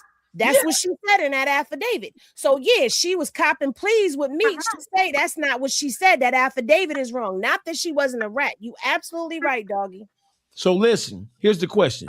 So at the Franks hearing, it comes out. Nobody knew this. At the Franks hearing, in a matter of discovery, they found out that Tammy Cowins said that she was working on behalf of Big Meech to line Fidel Suarez up with Cuffy. That's what it said, GBE. So when Cuffy got that, that's what prompted Cuffy to shoot a letter to Meech and say, hey. Cuffy want Meech to come. That's like I told you earlier. Cuffy wanted Meech, like, let's say all four of us get caught. And you be like, hey, GB, they got us. Come from around the car. They got us. Nigga, I'm not about to come to court for you. Nigga, what the hell y'all look like? Say, they got us, man. Okay. Hell, they got us, man. Fuck it. Come on. Come on down here, turn yourself in. But listen. So what Cuffy wanted Meech to answer to? No, he wanted Meech to come to court on his behalf. No. Hey, listen, hold on. He wanted Meech. Hold on now, bro. Freeze frame. Cuffy wrote Meech a letter. It didn't say nothing about coming to court. Right. The letter was, are you aware of the fact that this female that I discovered at this hearing, this female said that you set me and Fidel Castro in motion for the purposes of getting us knocked down to get you a time cut. Right. Because we know that she already agreed to continue to work for the government, not for money, but for a time cut. How long? How much of a time cut did he get? From the court to clear it out. Remember, he got none because it didn't go through. The indictment blew up because Tammy Cowins was like Lil Woody. She blew the goddamn indictment up because she got mad because the DA exposed her and put her name in the documents when they promised her they wouldn't. So now she's being threatened at her job, and everybody in the world knows she's hot. So my question is, when so GBE is saying, well, in order for Meech to even acknowledge this shit, it's the same thing as putting himself in the blender. So listen, Cuffy sent a letter, a certified letter through his lawyer, through legal mail, saying, hey, bro, nigga, it wasn't no regular letter, nigga. He sent it to his lawyer. I said, I'm not on Meech. I wouldn't have responded either. I'm not. Okay, I get you on that. So listen, upon discovery of what's being said in the Frakes hearing, it comes out, wait a minute, this bitch say that they secured the wiretap because of the affidavit that Keith Cromer got from Tammy. That affidavit said that Big Meech lined all this shit up. Yep. And then when that came out, Meech put the drug deal together. Hey, that's what they said. That's what it said. Now listen, there was never a affidavit where she refuted or took back her statement, because don't forget, it was never certified, it was never submitted. So there is no competing affidavit where one's thing, the only affidavit still standing in the court of law is the affidavit where she said that Big Meech put the whole play together, right or wrong. Yeah, he got on the stand and said that wasn't true. But why they ain't charged with perjury then? Couldn't. She get on the stand, she lied on. When you do an affidavit, you were sworn under oath. Hey, listen. Oh, so listen, you under oath. Why she wasn't charged with perjury? Because it was never a second affidavit. It was never a second affidavit. She wrote it out by hand on a napkin. She never submitted it. You have to submit that to the clerk, and it had to be stamped and assigned to the docket number in order for it to be considered a legal document. She never signed another affidavit. It was never submitted where she contradicted what she said in the first one. To this day. So she wouldn't have been she got on the stand and said. So your question is, well, she got on the stand and she contradicted what she wrote in the first affidavit, right? Still perjury though, because wait a minute. She's saying she was coerced to do that by a DEA agent. So in order, so if you're gonna charge her, then you get into a convoluted process where you arguing semantics about who did what. Now you get to a DEA agent. And if you challenge the DEA agent, you really destroy everything, and you bring all kind of other shit into the situation. Oh, man. So listen, here's my whole thing.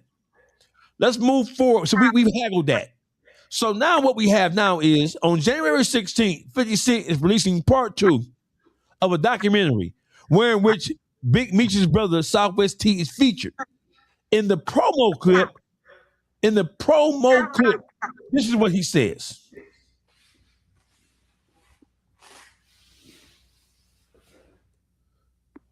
This is what he says in the promo clip.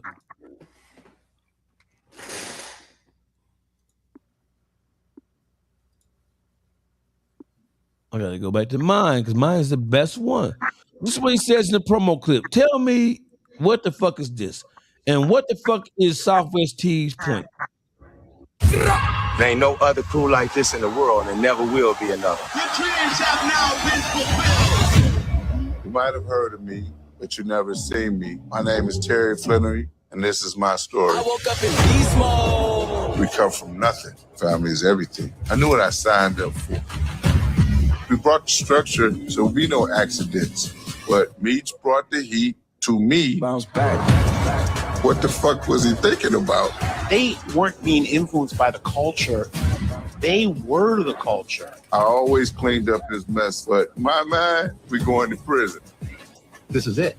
Terry's going to flip on it. And we're going to be able to put Demetrius away for the rest of his life. Oh, wow.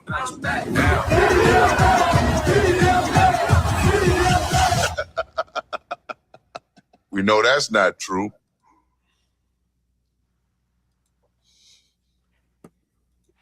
Either way it go, GB motherfucking E, that is not a good look because that is at the least it is him shifting blame for the fall of BMF from where everybody attaches it to or assigns it to. They assign it to him getting knocked, him being on wiretaps talking about drug transactions.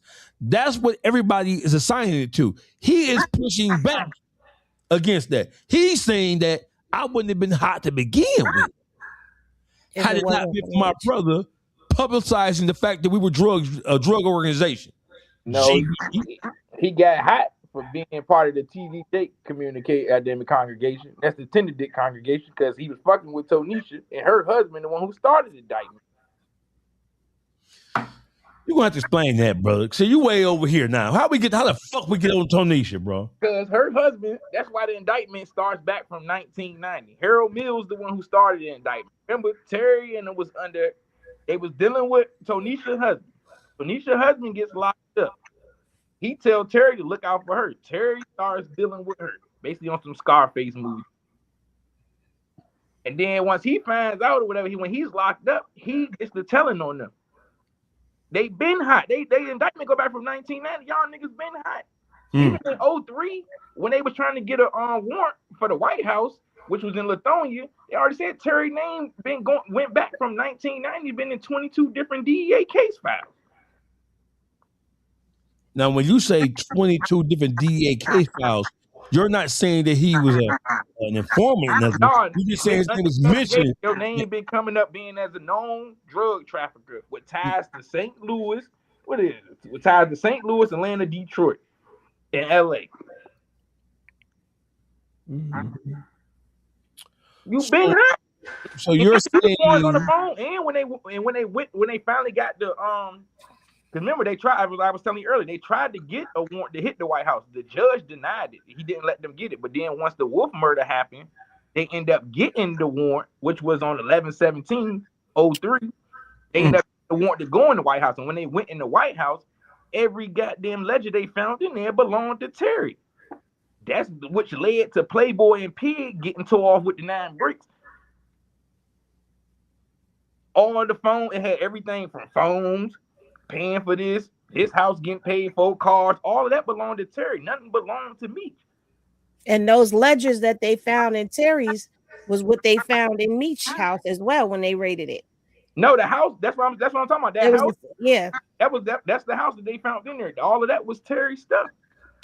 That everything, them ledgers they found in the White House belonged to Terry. Belonged to 263. Terry and Meech had separated by then, though, because Terry was in California and Meech was in Atlanta, and they got Terry first, and they got Terry's ledger. Yeah, White House, Georgia. But they got ledgers from Terry first, and that's how they knew when they seen them ledgers at Meech's over there in the White House. They knew what they were because they had already got them from Terry. Yeah. It's where everybody keep getting confused. The White House was Terry's house. Meech was just saying here that the White House was in Tonisha, and that's why when they tried to get the warrant a couple months earlier to go to raid the house, the house was in Tonisha. Her name was already. files too. So that's how they knew that her and Terry had a house that they bought in LA. They already knew all of this. So the Wolf, they ain't separate yet. The separation happened after the Wolf incident happened. Okay, the White House is in Atlanta. Was in Atlanta, in Lithonia. Okay, so listen. That was Terry's house. Okay, so listen. Terry was not in the house when the indictment came down. It was Meech was. No, this 03, doggy. They didn't file the 05. The reason they ended up getting the warrant to go in the White House, they were trying to find the guns related to the Wolf shooting. Right. Okay. But they was trying to get a warrant months before to rape drugs, but the judge didn't grant the warrant. That's how they already did the research. They knew the house was in Tony's name. That's when they said that Terry's name already been in 22 different DEA case files, and that's when like he's a known drug trafficker. Okay. All this was already established. But when they went in there into the White House, all the ledgers they found in there belonged to Terry. That's how they everybody. So Terry wasn't there though. No, he wasn't there. Meech that's what they got. It led to all the wiretaps in there. That's what I'm trying to explain to you. That's what led to the wiretaps and all that. All your stuff was in there. You the one writing shit down. Never writing nothing down. Man, yeah. Meech ain't never write nothing down. Terry thought he was goddamn Albert Einstein. So, you just heard what he said in the trailer to the documentary. He just said that it was Meech's fault. How? I think it's his fault. He the one on the phones. You got 50 damn phones. You on the phone running your mouth. You got these niggas calling you boss. Yes, sir. All of those shit. You got them. You want to do all of this, nigga. Stay off the phone. What you need a phone for? Man, they ran more wire on Terry than Verizon. They had 2,000 hours, man, of fucking wiretaps on him. Man, that nigga was burnt. That nigga was cooked. He was on fire, man. Every nigga in Atlanta balling. They couldn't see between that shit and see goddamn Meech was balling like he was. Everybody looked like that at that time. That's 08. What that was? 05. When they get popped. They fell. They were balling. It was going down in 07. Atlanta. But everybody was looking like that. Even Gucci Man was looking like that. Everybody was looking like that. I can't say he made them hot, man. The phones, they never had nothing on Meech. Man, everybody was looking like that, man. Even when Atlanta was a black mecca. First got picked up, they was granted bonds when they first got picked up in 05. But the U.S. attorney appealed it, so they couldn't get out. But the Judge Avery Corn even said it. So I can't say that you selling drugs. I can just say your lifestyle. You live in an extravagant lifestyle. They couldn't say it, man. And then the man was pushing Jeezy at 05. They had everything on Terry.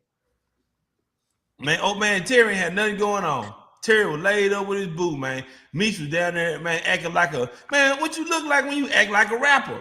Nigga down there acting like a rapper, man. He got the hottest rapper with him. Now, you know what Jesus was doing in 05? Streets were going fire, going crazy. Everything Jesus said, everything Jesus touched, it was burnt, man. They were balling. It could have been rap money. Man, Terry, man, I don't know where you get your money from. Terry just walk out. He boring. Walk out the front lawn and shit. Go get his newspaper, go back in the house. That nigga, he looked like that. On the phone so much. The nigga ain't had nothing going on. Man, exactly, man. Or the nigga ain't got nothing going on. He ride that phone. You sure ain't lying. That's just like a nigga in prison. He was in his own prison. So y'all telling me that are y'all saying, I mean, how much I'm hearing this shit right? So y'all saying that Big Meech didn't play no role in making them hot based on what he was doing in terms of basically acknowledging and admitting to the public. Don't forget Cavario said. I don't agree with that. Don't forget Cavario said that Big Meech wanted him to put him in the motherfucking Don's Diva magazine as the biggest drug dealer. No, man, that nigga lying. Record label, man, for the BMF record label. The biggest record label, yeah, that was the record, the music shit that came from the streets. They're still doing it. And we got the record label going. It came from everybody keep yelling about the billboard. The billboard say 1-800.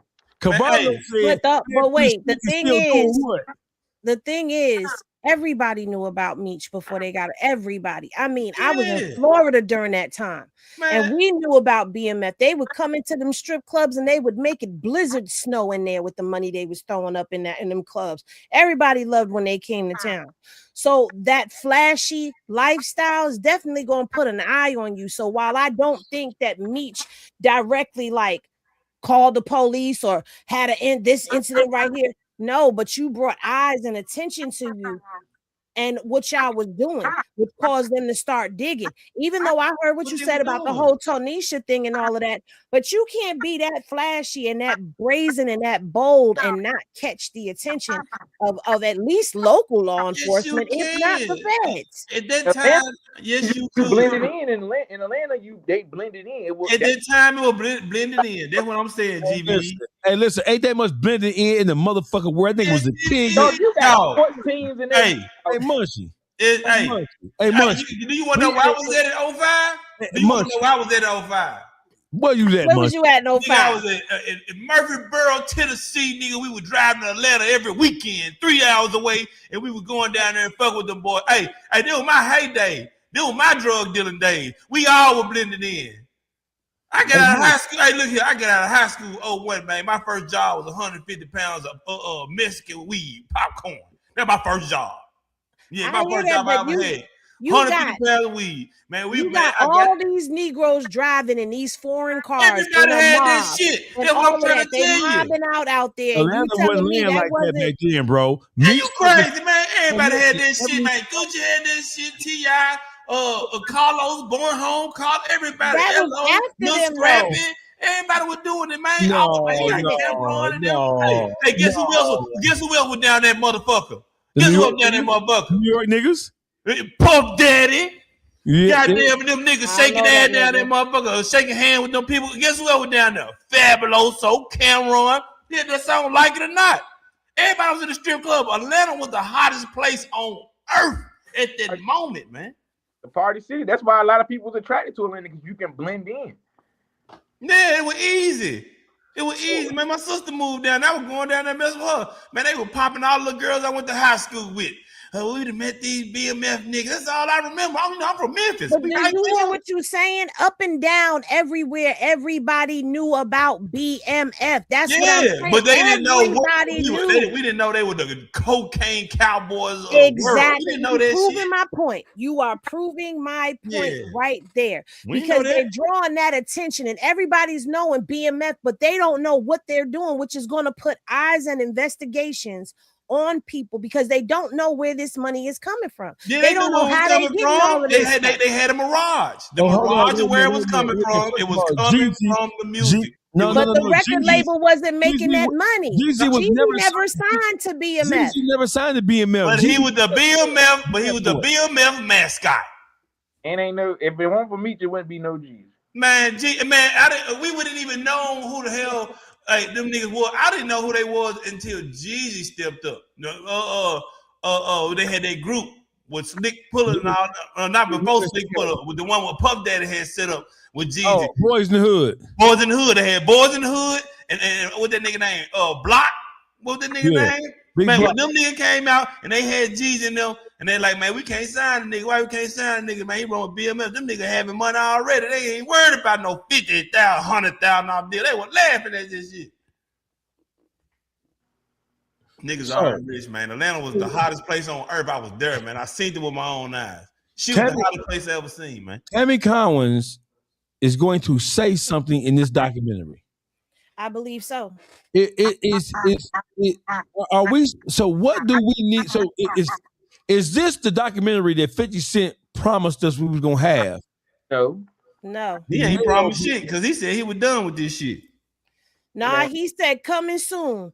When he first started with this Tammy Cowins stuff, he said coming soon. So that's how we all started pulling up the paperwork and everybody's reading court docs, including myself. I ain't, gonna leave me out of there because 50 put eyes back on the situation. And he was supposed to be having this Tammy Cowins documentary that was coming. So now if he just skipped over the Tammy Cowins documentary and go straight to Terry, this is not the documentary that he said was coming soon.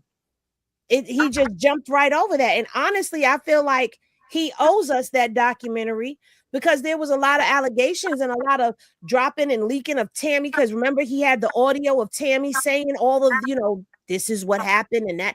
So you gotta give us that documentary because we're not gonna forget. I'm not gonna forget. Hey, listen. Anything short of do that, you got to file for bankruptcy again. Hey, no proof. Hey, GBE. Donald Trump filed for bankruptcy 25 times. There's nothing wrong with it. I'm saying he don't want to go through that again. Your president that you voted for, country boy. I voted for Trump both terms, man. Yes, I know. I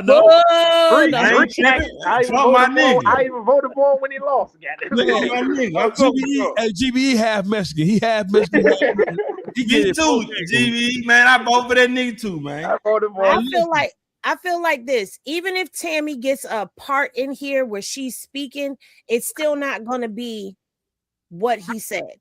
Okay. And yeah, true indeed. You could say there's a lot of speculation, but that's why documentaries have those riot act statements before anything even starts. So legally, he would be protected if he puts in there, this is the story of Tammy Cowins told from her perspective, and these are her truths, which would separate him. And he has a legal team that would separate him from it. So that's not even an issue.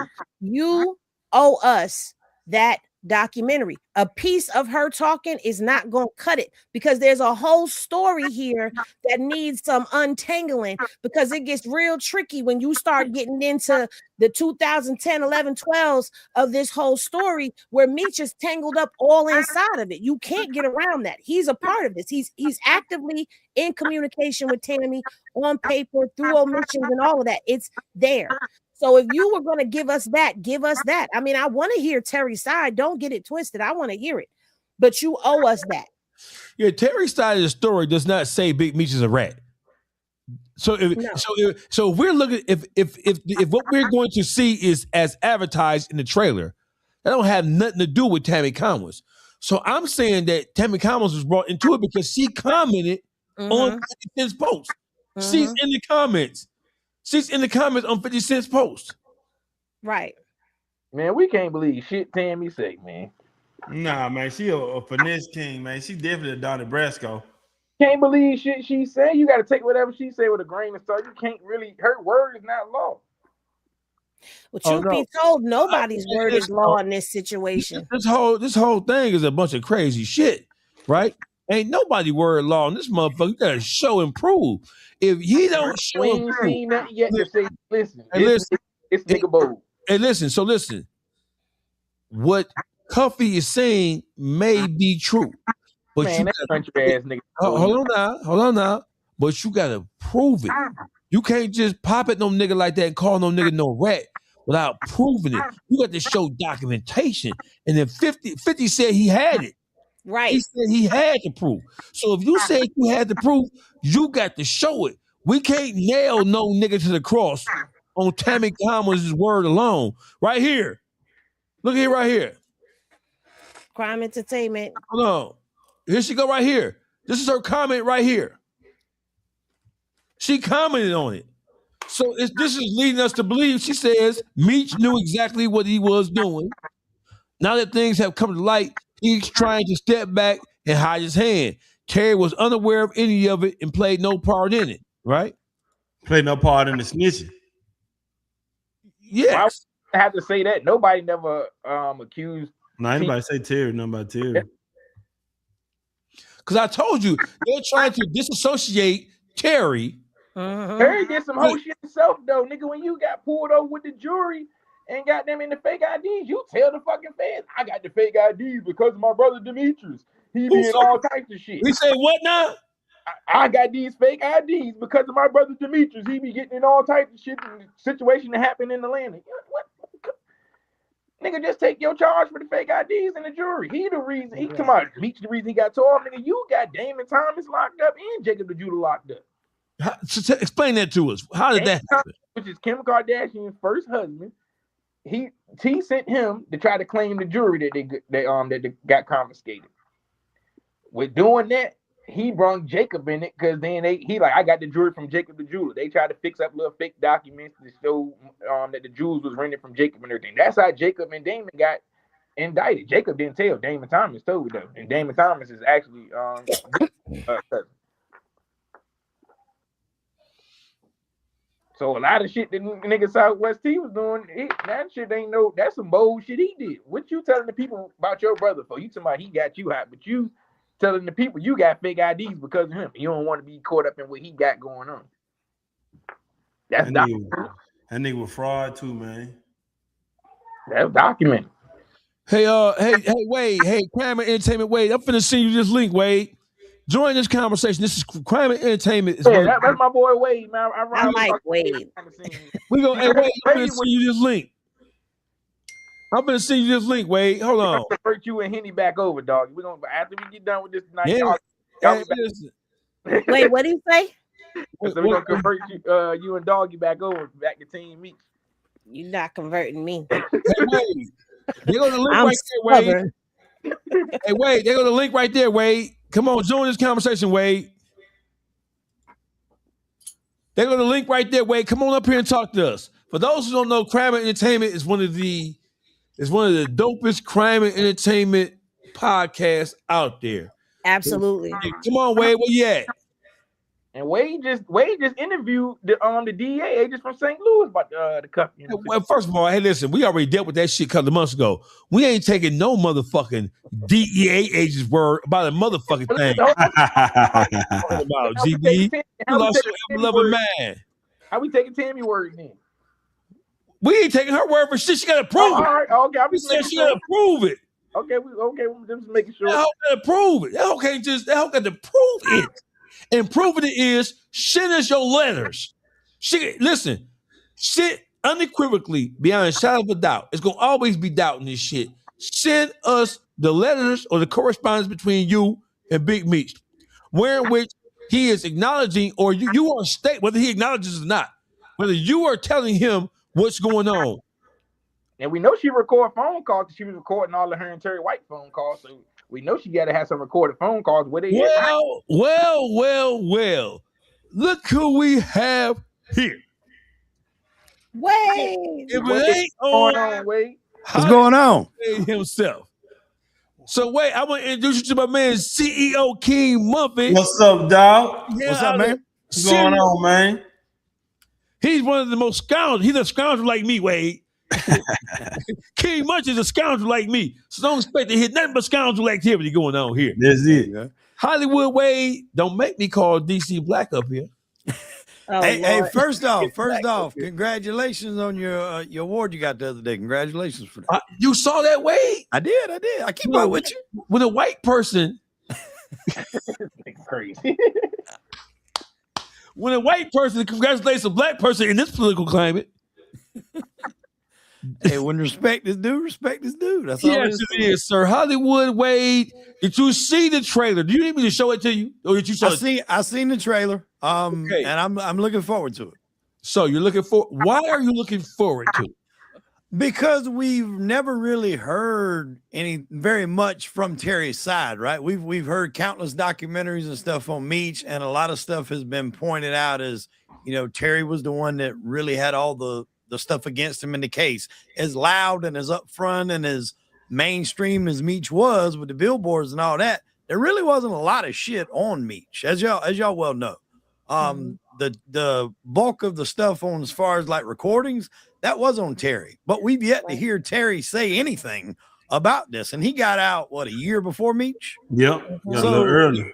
I'm definitely looking forward to seeing what he's got to say. But the young lady that was speaking earlier, I agree that we're still owed something on this Tammy situation because that was what we were promised. I don't think we're gonna get that with this. Right. So when you seen, did you see Tammy comment? She commented twice. Yes. Okay. So that is why we are. That's why we are merging, because what we saw in the trailer has nothing to do with Tammy. It's just T's side of things, right? So that has nothing to do with Tammy whatsoever. The reason why we are bringing Tammy to this conversation is because of her comments where she mentioned Terry, and she mentioned that Terry had nothing to do with it whatsoever. What the fuck does that got to do with this? Exactly. And 50's too smart to do that anyway. If you got two stories to tell, right? You got Terry's story, and then you got Tammy's story. That's double the money, double the revenue, double the profits, double everything. 50 is about money, so he's not going to combine that anyway. That's You're right. You're right about correct. that. So whatever, if he does do something with Tammy, it will be totally different. But Tammy could also be trying to hype what she's got coming. So that's another way you got to look at it. That's true. So, Hollywood Wade, it's been a while since we had a conversation, brother. And we've had some epic battles on the subject of third-party cooperation. Right. You had the opportunity to do more research and talk to more people. We went over this shit ad nauseum, brother. I don't think we got to rehash this shit because I think it'd be pointless at this point. Does 50 Cent have to come with it? Does he have to come with proof and evidence from Tammy? Is he trying to sell this as the documentary that we've been waiting on for the last 8 months? I don't know if that's what he's trying to do, but I think that's what's happening because he hyped it up so much with Tammy and the fallout from Meech. Like we all know when 50 has beef with somebody, he goes global, right? He's going to annihilate him from the ground up. He go nuclear. And what a better way to annihilate somebody that until that time, everybody assumed or thought, at least to my knowledge, insiders may have known different, that Meech was the epitome of somebody that stood on business and didn't rat. You destroy that takes all his credibility away. So that would be what you would want to attack. Now, and obviously, we had this discussion. I voiced my thoughts. And what could have happened here is he could have bought what Tammy sold. And now he's turned out to maybe understand it's not as true. And I mean, but I could be wrong with that. He could be biding his time. He could be getting the money from the Terry thing, and then he's going to do the Tammy situation later. But the one thing, and I actually just cut a podcast with Pete earlier today. We were discussing the stuff in Venezuela. Right. And Pete brought up a very good point. He said the one thing that will end all of this accusations on Meech, right? In order to file a Frank's hearing, you have to have a copy of the wiretap application. Cuffy has that. And I've actually spoken with Cuff twice from prison, and we text. The last text that I sent to Cuffy, I asked him, could he produce the wiretap application? And I haven't heard back. If you can produce that wiretap application, it will nail and cement your claims that Meech had something to do with it. There's no doubt that Tammy had something to do with it. Yeah, right. That wiretap will confirm that Meech did. And here's why. Because the wiretap application was based on an affidavit that Keith Cromer, the information that Keith Cromer obtained from Tammy Cowins. So Tammy Cowins never wrote anything.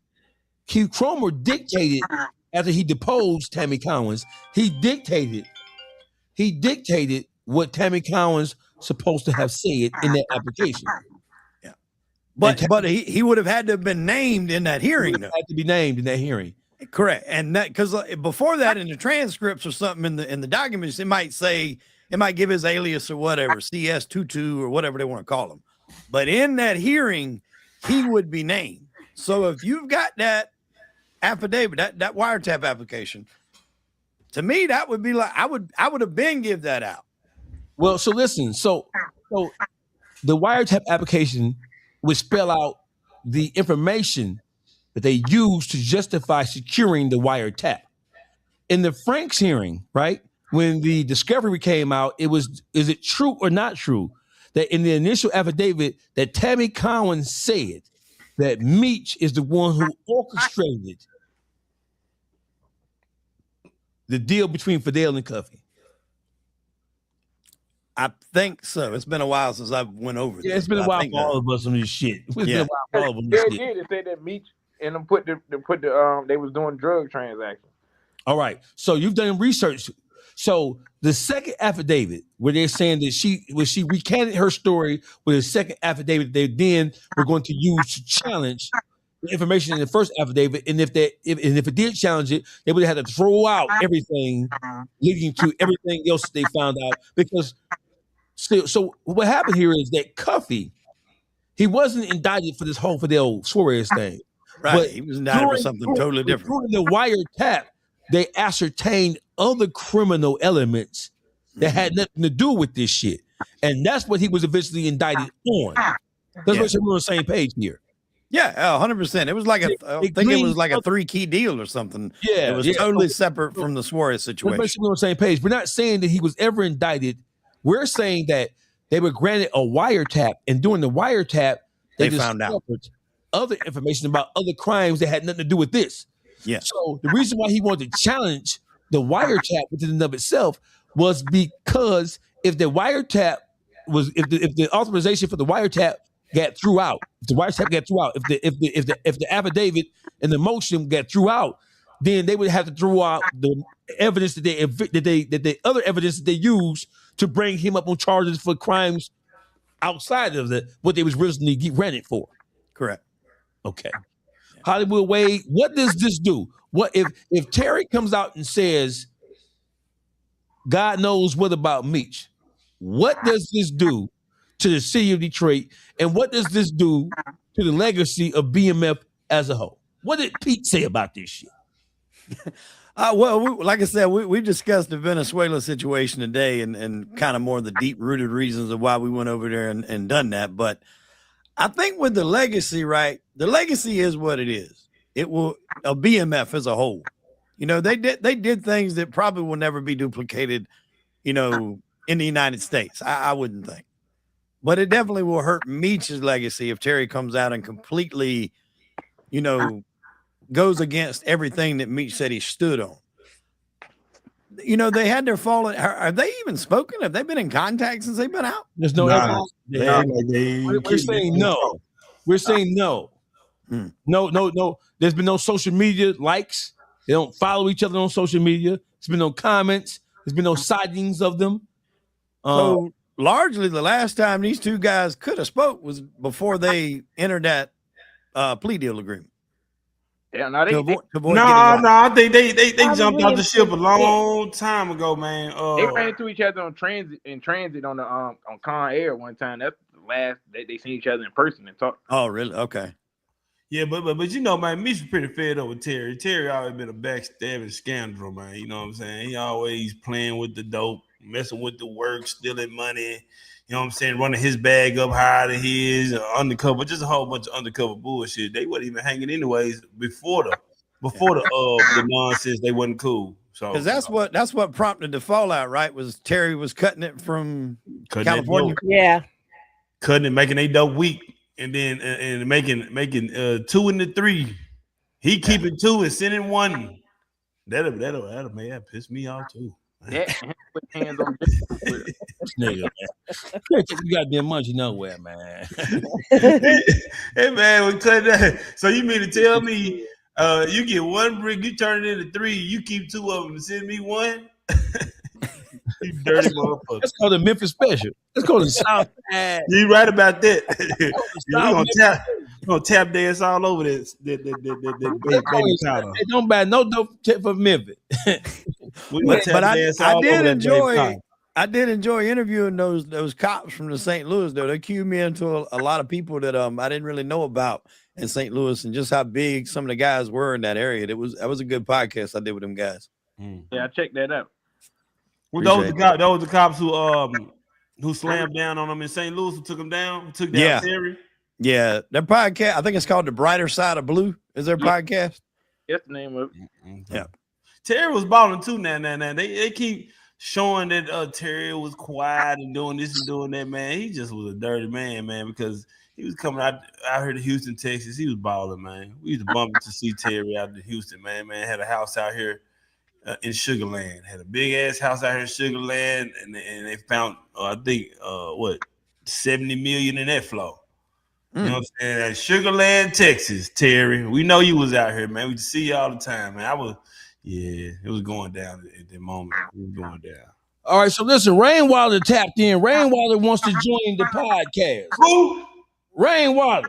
Man, bring him on in here. Bring Rainwater ass in here, man. Rainwater about to get up here trolling this shit, man. Man, I'm finna get on Rainwater ass. Hey, Rainwater won't come. Rainwater finna tap in. Hey, this some shit. We got content. Oh man. Y'all at? Where you at, Rainwater? Come on in here, Rain. Where you at? So Come listen, on, man. So what say we? Because we gotta get into this whole YSL thing. Now, Wade, I'm glad you're here. Because we gotta get to this whole 21 Savage thing, this whole YSL thing, where they have admitted to covering up rat-like behavior. And I'm glad I got GBE in here because these is people he fuck with. And then I've been asking him questions about this shit, and he has been fucking this shit like you wouldn't believe. And I don't like it. I'll tell you everybody goddamn now. I don't like the fact that this Atlanta motherfucking Georgia Bulldog football loving that. I don't like no nigga like Georgia Bulldog football. Nah, nigga. GB, how you gonna just sit there and let him talk about you like that? Hey, man. Let y'all get off, man. I'm waiting for him to drop these facts he talking about. What facts? About 21 Savage and them boys that fuck with their Young Thug and your cousin? Oh man. That's so good. Oh, you want me? I'm sorry. I ain't mean reveal that.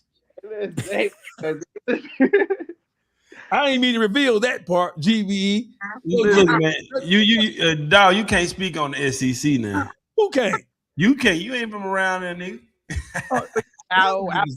Is that territorial about that little shit? Hey, man, one thing you can't do is come down south and talk about the big power SEC, baby. Tennessee, Georgia, Florida, yeah, they got all that them. No, Ole Miss loses tomorrow, though. Hey, first of all, y'all let you come down here and do that, man. What y'all got there up there in Detroit, man? What they call Pac-12? No, Big Ten. You know what it is. Big Ten. You know what it is. You know what it is. Run them country boys down. No, man. No, how did that work out for Ohio State on New Year's Eve? Yeah, they work out. Hey, wait, whose side is you on, man? I'm gonna tell you right now. I went to the Miami, Florida game earlier this year. I took my son down there, and that was the most lit college football experience I've ever had in my life. And I'm right here in the Carolinas. I go to Gamecock games. I go to Clemson games. The Miami one was just on another level. I enjoyed that, and I'm pulling for them to win tomorrow night over Ole Miss. And if they do, over Ole Miss. Yeah, and if they win, I might pop out to Florida because they'll have Miami playing the national championship in Miami. Yep. I don't know if that's ever happened. No, I ain't never happened. That sounds like a shameless plug for all things Florida. I mean, I ain't even from Florida, but you don't hate on Florida. You what always hating on a state I'm associated with. No, tapping my second home, like for real. No, but that city will be Miami will be on fire, boy. If that happens now, I'm gonna tell you, it definitely is going on. It definitely is. So let's go to Atlanta, Hollywood Wade, the Henny Say Reviews. That girl Henny, GBE, Young Thug cousin. He looked. Oh man. Oh man. Hey, so let's talk about Wade, did you see 21 Savage? Did you see his interview with Big Bang Black, or did you see the text message? I mean the Twitter. I have not. You haven't? Well, 21 Savage, he tweeted a message to Young Thug and Gunna. Hey, y'all put all that shit behind y'all. We been knew Gunna was rat. We covered it up. We been knew QCP was a rat. We covered it up for the purposes of money, because it was to fuck up the money, and to save Atlanta's face card, because they ain't want all that rat to be all that ratting going on down there to be admitted. GBE, why you so quiet, brother?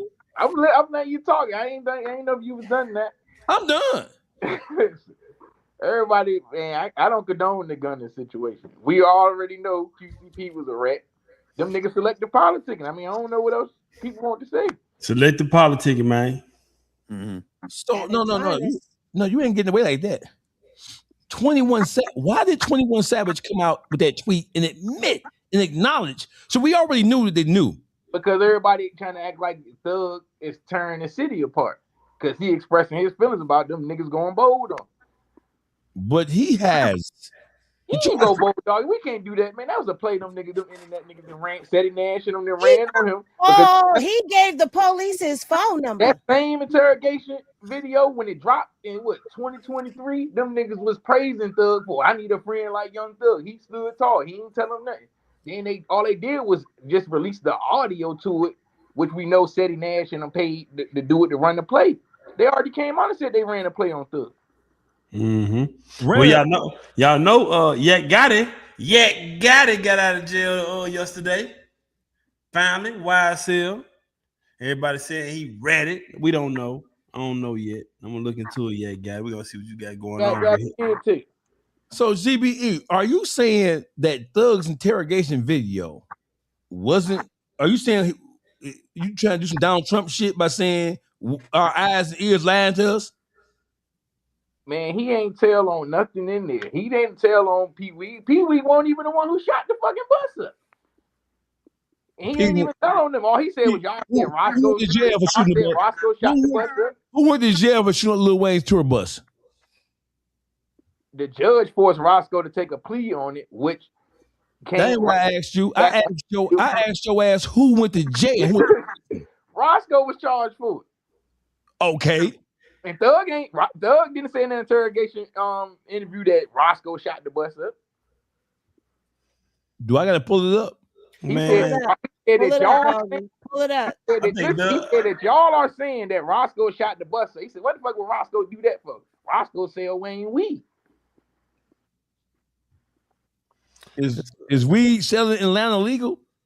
He won't sell them nigga no weed, dog. You know, man. He was trying to provide an alibi, man. He should have just not said nothing. My opinion. Whoa. I asked you, is selling weed in Atlanta legal? Go ask Rollo. No, it's not legal. Okay. Roscoe won't charge him selling the weed though. So we ain't gonna play the game. What did Thug say he was doing? Oh, he said this, man. Why would he shoot the bus up? He's selling weed. That's all. Why you keep glossing over? Why you keep glossing over that part? Why you keep on slipping that in there? I said what? He trying to free his man. He was trying to free his man. He won't trying to get do Roscoe the harm. How is he trying to free him if he's telling that somebody's selling weed? And that's not legal. For weed. He was charged for shooting the bus up in gang activity. He was never charged for no marijuana. Okay, good. So now we know he sells marijuana too. Thank you. Right. He did. No, that's the whole thing. Thank you. Thank you very much. He didn't sell no damn weed. Oh, hey, hold on. Where my claps at? I gotta get my clap in here. Where my clap at? Oh, I know I got clap in here somewhere, don't I? Where I got? Oh, right here. Here you go. Oh man, everybody. Oh man. Thank you for the information. Oh man. Thank you. Tell us he sell weed too. Now, who your weed? Where you get the weed from? What's the address? GB, you in Atlanta? Already in Cobb County. What? Cobb County? He was locked up in Cobb County already. Roscoe was already locked up when Thug did the interrogation. They already had charged him with the shooting. So wait a minute. Hold on. Wait a minute. I thought Atlanta rappers said to even have a conversation with the I thought they criticized Lil Woody. I thought they told. We ain't even doing that. You know, Woody told multiple times. Hey, hold on, GB. Hold on, GB. Listen, I thought they said that talking to the police at all. Because don't forget, their whole thing, they been pressing the line. You supposed to lawyer up. You ain't supposed to talk to the police at all. But lawyer up. I agree. Lawyer up. I'm talking about as soon as you get there. Doug shouldn't have talked at all. He was wrong for talking. He didn't tell though, but he shouldn't have said shit. They wouldn't have been able to run the play on him. But he didn't tell though. We can't sit there like, oh, Doug. I thought they said that talking to the police at all is a form of snitching. Man, you said Thug didn't tell. What did he tell? Man, he said that he told everything on the jail phone. You know they recording. We talking everything about recorded in jail. Talking about him pillow talking with his old lady. We talking about the interrogation interview that he had. Let everybody. Yeah, man, you don't. But he tried. Okay, and them people up there. Go ahead, baby. No, I was gonna just ask a question. You gonna get a police your phone number? Hell no. Okay, then they're gonna tap their phone, and then another thing, sitting in the interrogation room talking to him. Period. He sat in there for a nice little minute. Facts. Yeah, that's crazy, man. You go in that motherfucker, you don't say nothing, and you chill. You wait on your lawyer. You got too much money not to wait on a lawyer. Yeah, he shouldn't have never went in there without a lawyer anyway. That's crazy. And then when I got locked up, my lawyer, the first thing my lawyer told me was don't talk to nobody and don't talk on no phones because everything was recorded. Everything recorded, man. And he was talking the whole time he was there. So it's not even like he was sitting there quiet and they just asking him questions. He's yapping, regardless of whether he's giving correct information or not. He's still talking to police. Hold the phone, Henny. We got a special guest in the building, Rainwater. Hey, can I give y'all a solution?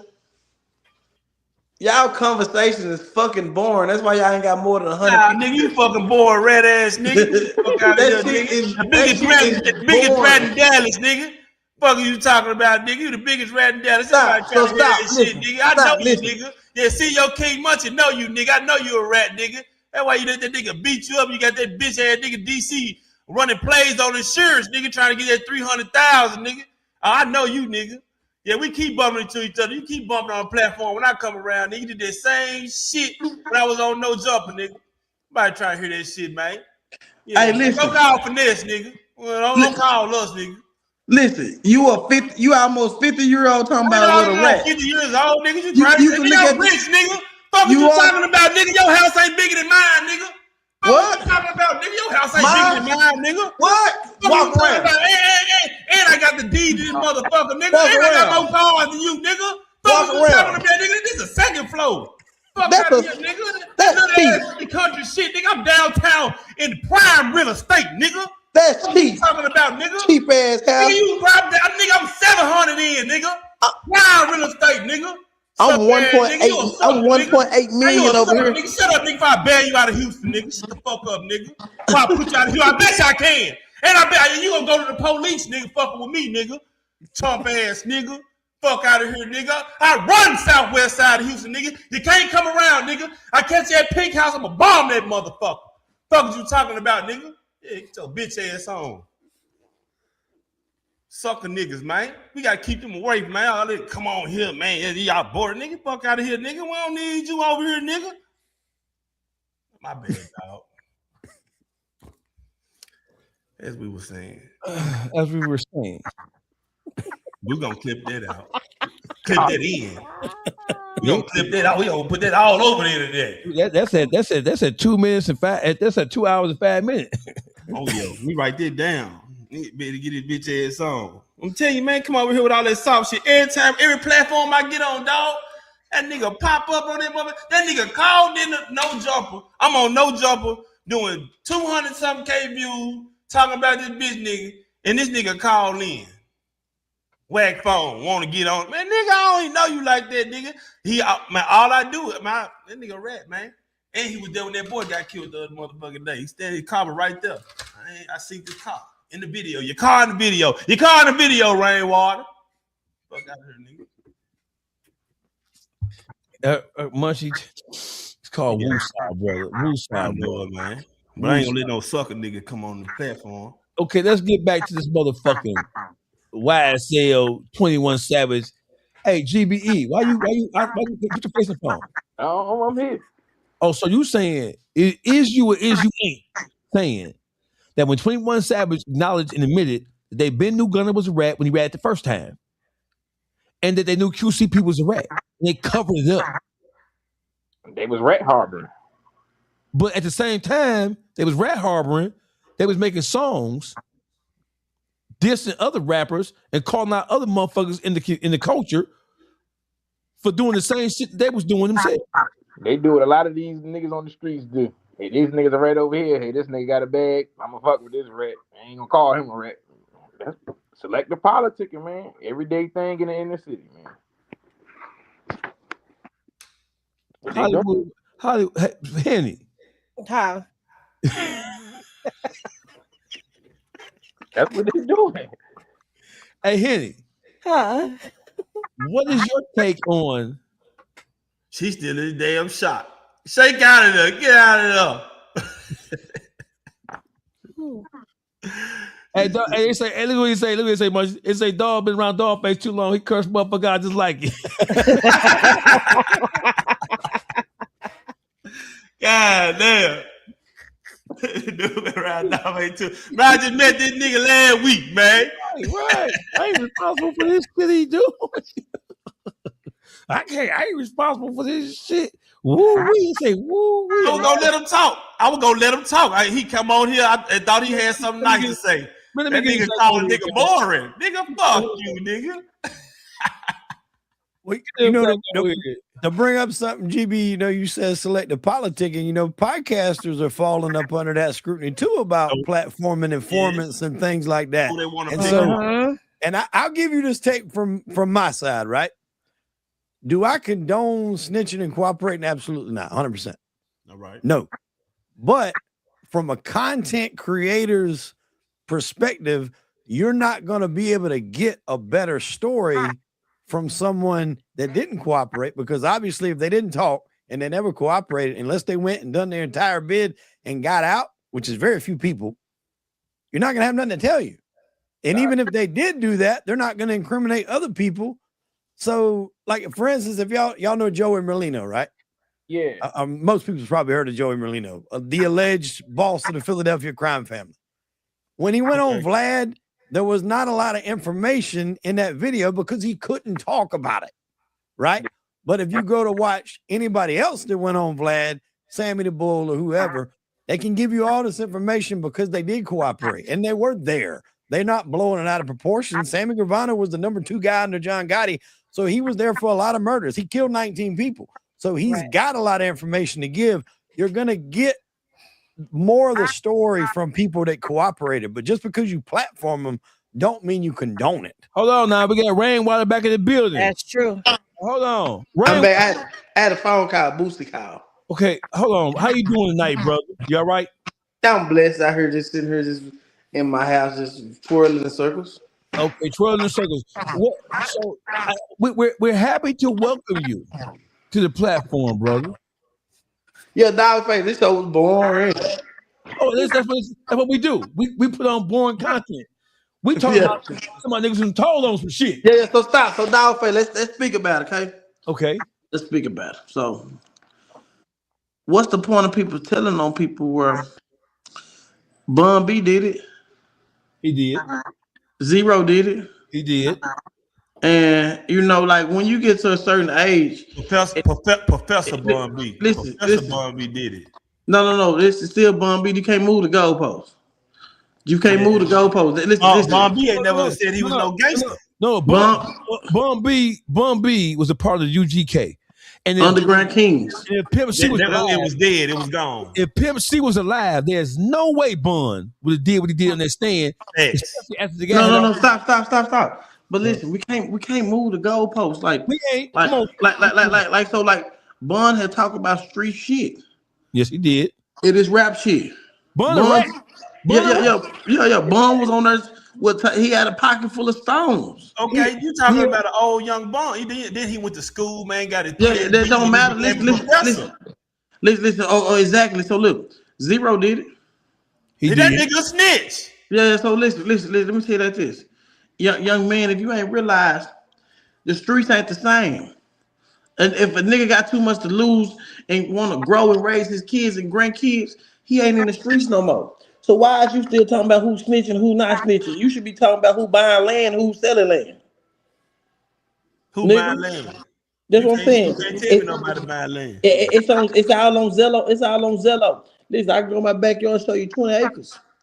I'm in Tennessee. Yeah, we grew up around land. I know what's going on. So, but you on here talking about who's snitching or not? You should be educated to your kids, educated to the people that look up to you, that want to see you leave with some money in the bank. You talking about he's snitching. You should be telling who's successful, who's not successful, who made it to see past 45 years old. I ain't made it that far yet. Yeah, you look it. Nah, I don't look at nigga. I look way better than you, nigga. And I know more bitches than you need. Crazy as hell. See. It ain't about more bitches, more bitches. It's about more real estate. You can Google my shit. My nigga, man, your pockets ain't deeper than mine. I don't know why you think it's like that, man. I've been around here, man, collecting cake for, man, 20-something years, man. In the city, I'm a legend. So you almost 50, right? Man, we've been going to Johnny since 2005. 200,000 in jewelry. Man, that's old. Played out, brother. 200, man, I got proof of everything I say. Everybody know about CEO King Munchie, everything I say factual, nigga. Nigga, I've been in this house 10 years, nigga. Prime real estate, nigga. I bought this motherfucker for 400 and now it's worth 700, nigga. Yeah, that's the same shit you talking, man. No, mine. The first nigga in the area. Mine's 1.8. That's fine, brother. You stole it. You stole money, nigga. We know you stole money from that man, people, man. We know what's up with you, man. Is that snitching? Stop. Dawgface. If I stole money, is that snitching? What you mean, nigga? You snitched on Yellow Beezy. You snitched on Yellow Beezy. Stop. He beat you up. Go ahead. Snitching is when you say somebody did something illegal. So you just said I did some illegal shit. Okay. Now watch this. Watch this. Yellow Beezy got on your motherfucking ass, nigga. And I sued the shit out of him. And what you do? You told the police, right? I know I sued him. It's the difference from a lawsuit to the police. Hey, man. You sued. Stop. You can't sue no. So you didn't put a police report out. You got to put a police report out, right? No police report was ever made. I just sued him. So a nigga whooped your ass. You sued him. I sued him. Stop. You know why? Because I play chess. I ain't like you. I don't go by no rules. You know what I'm saying? I play 100% chess. Like where I sued him, got 400,000. Now rewind 5 years from that incident. A young brother just got killed in the same parking lot. And now people want justice and sympathy. But when I sit there and ran out the gate so I couldn't get shot, everybody laughed. No. I ran out the gate when yelling them jumped me. Okay. And now this young black brother sitting there laid out because he didn't run out that same gate. Now he had the opportunity of being the biggest artist in Dallas since Mo 3, and now he's dead, and people still talking about what kind of gangster shit and snitches and go by street rules. And I ran out that gate. Now I'm the biggest manager or whatever you want to call it ever come out of here because I ran out that gate. See, one thing I do learn about the situation is the streets don't owe nobody shit. Yeah. Now he died a real nigga. He didn't run out the gate. He died a real nigga. Hey, look though, Rainwater, you assuming he was even out there running out the gate, or was he? No. I seen the video. He wasn't running out the gate. I ran out the gate. I seen the video. Yeah. Listen. I ran out the gate. He wasn't running. No. I seen the real. Look, right. Look, right now. I seen the real video. I got the video from Shells. You forgot I was the first person to go get the video from Shells and sue somebody with it. Okay. You talking about the white boy? Yeah. So at least I seen that video, and I know what really happened, and I know how it really happened. I know they were really into it on some Well, getting to it ain't got nothing to do with me. See, I ain't got type of person that's got to who picking and choosing who I'm getting to it with. I need to get back to the house. Okay, so my kids cool. Let me jump in here for a second. Rainwater, you were interviewed, I think it was Boss Talk. Shout out to people at Boss Talk. They interviewed you, and you talked about the upcoming Mo 3 Yellow Beezy trial, right? And during the Boss Talk interview, you said, "Hey, listen, I can't wait. Let's stand." Yeah. So, are you fearful or concerned about your safety when you safety what? For yourself? Are you fearful of consequences that come from you? I don't think no consequence comes from that because at the end of the day, I wasn't even there. So if they give me an opportunity to get on the stand and say whatever I want to say, then come on, I'm on Channel 4. You was on the phone, wasn't you? On the phone call can't justify who did what and who seen what. You using this as your opportunity to sell records for Mo 3 kids. How much they gonna get some money? They pay me because when you involved in the estate, see, I can tell you ain't no grown man. You ain't never seen nobody die around you who had an estate. Anybody? I am, nigga. Yeah, nigga. Listen, I run with the most treacherous niggas Houston have ever stepped foot on. The most treacherous niggas Memphis, Tennessee have ever bred, boy. Yeah, that's cool. Listen. If y'all know about estate, right? I don't care if you're a manager. I don't care if you was a girlfriend. I don't care if you was a stepmom. If you're not related to them people blood, you can't contradict or you can't say anything that goes on in a state, right or wrong. That's true. So how can I get paid before Mo3 kids get paid when his funding is ran by the estate? Who ain't got the masters of the music? The state owns the master of the music. They just sued somebody for going to trial to get the master of the music. So how can I get paid for before the kids and his funding is read by a state, by the government? Is that a question? Yeah, I'm asking people. Listed in the estate. Yes. So when he said hope his kids get paid, his kids pay me. You said I be breaking niggas down. You bring nobody down there. I'm just listening to the bullshit you talking to. You was down there in court fighting for this shit. You was fighting for this shit when the man first died. You was fighting to get all kind of shit. I never. Me. I'm just letting you get your rocks off. Listen, I never fought for nothing. I work for the estate. I never fought for nothing. I don't like I work for the estate, man. Like so, at the end of the day, whatever Mo3 makes, I make 20% of that. So I work hard for my 20%. So every year I try to make sure that he makes at least 3 to 5 million. So I can get at least about close to 2 million a year. Okay, so Rainwater, what do you want to tell us in this boring podcast? What do you want to say? Y'all gotta sharpen it up and start talking about shit that really matter. Y'all talking about who snitched and shit. No. Listen, so the conversation is not about who snitched and shit like that. The conversation is just about the culture itself. So let's expand it. Let's just take it from where you are. Let's take it to where we should be.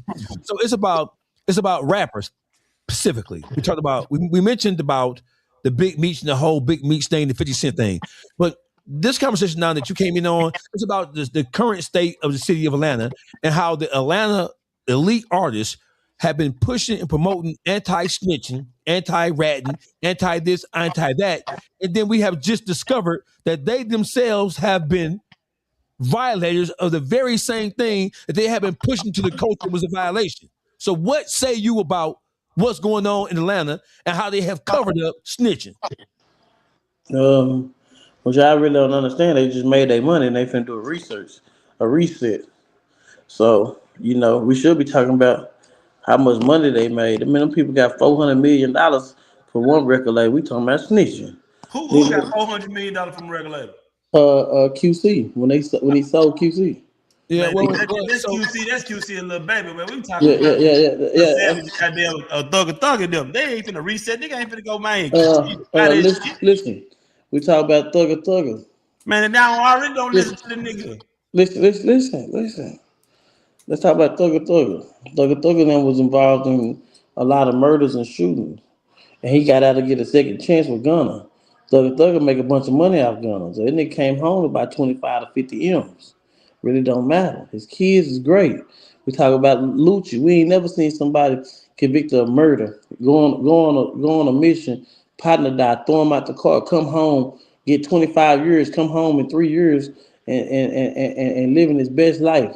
Shitload of money. You can't show me goddamn Thug made no 25, 50 million off no motherfucker brother, man. You show it to me. No, I'm talking about with the whole YSL. Yes.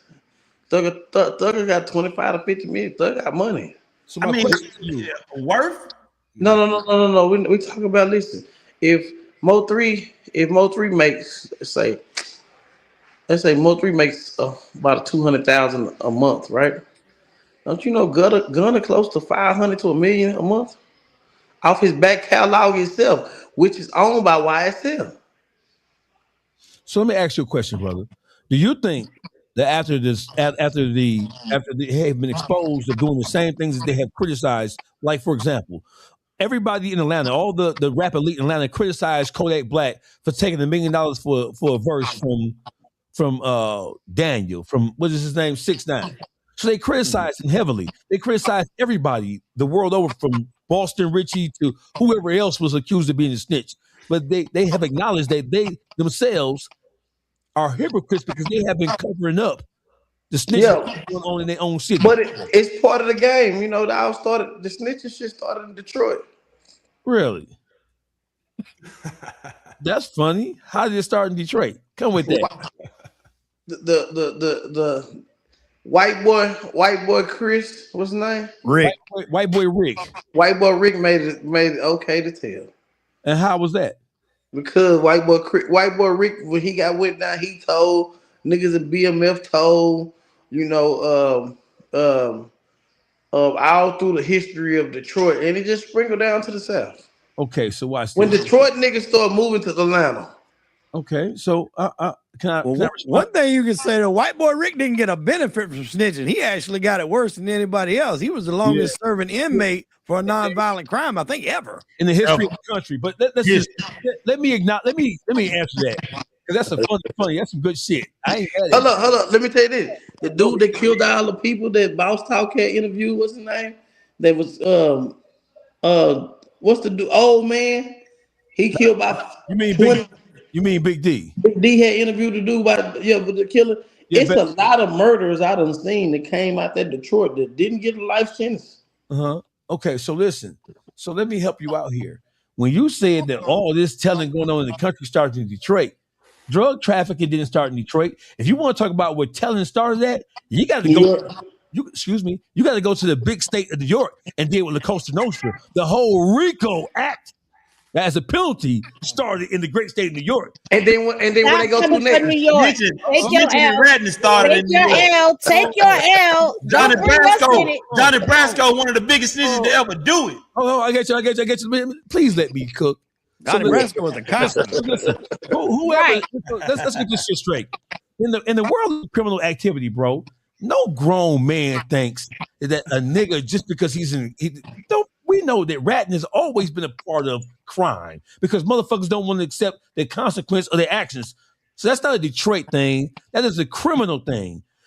It's like the Italian mob, for example. The Italian mob, right, out of the commission, what did they do to Madam Sinclair and Bumpy Johnson? When they couldn't outshoot them, when they couldn't run them out of Harlem, the first thing they did was they put the police, the prosecutors, and the judges on them. That's police shit. That's snitching. Right? So if somebody break into your car right now, you tell them. That's not snitching. That's a police report for insurance purposes. Right? That's telling. No, it's not. It's not telling because you're not pointing out who did it. You're just making a report that it happened. So if somebody get caught with your belongings, you made a report that he did it, so he going to jail for the report you made. Let me answer your question. So listen, when you do certain things, there are consequences for things you do. If you steal my car and I call the police, I'm not telling the police who did it. I'm reporting that the car is stolen for insurance purposes. Now, if you stupid enough to be joyriding that motherfucker, still taking it to the shop and getting rid of that bitch, that's on you. Yeah. But I just want to address the part where you said that the brother who Big D was, long live Big D, first of all. Rest in peace. He's the brother who set me on this path this time. So let me just tell you this.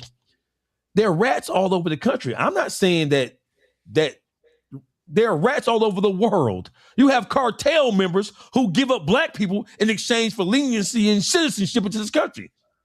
Mm-hmm. They work hand in hand with the police. You have a lot of Hispanics in Southern California who are attached to the cartel. They'll give a nigga up quick and fast and hurry. You got the cartel in Texas.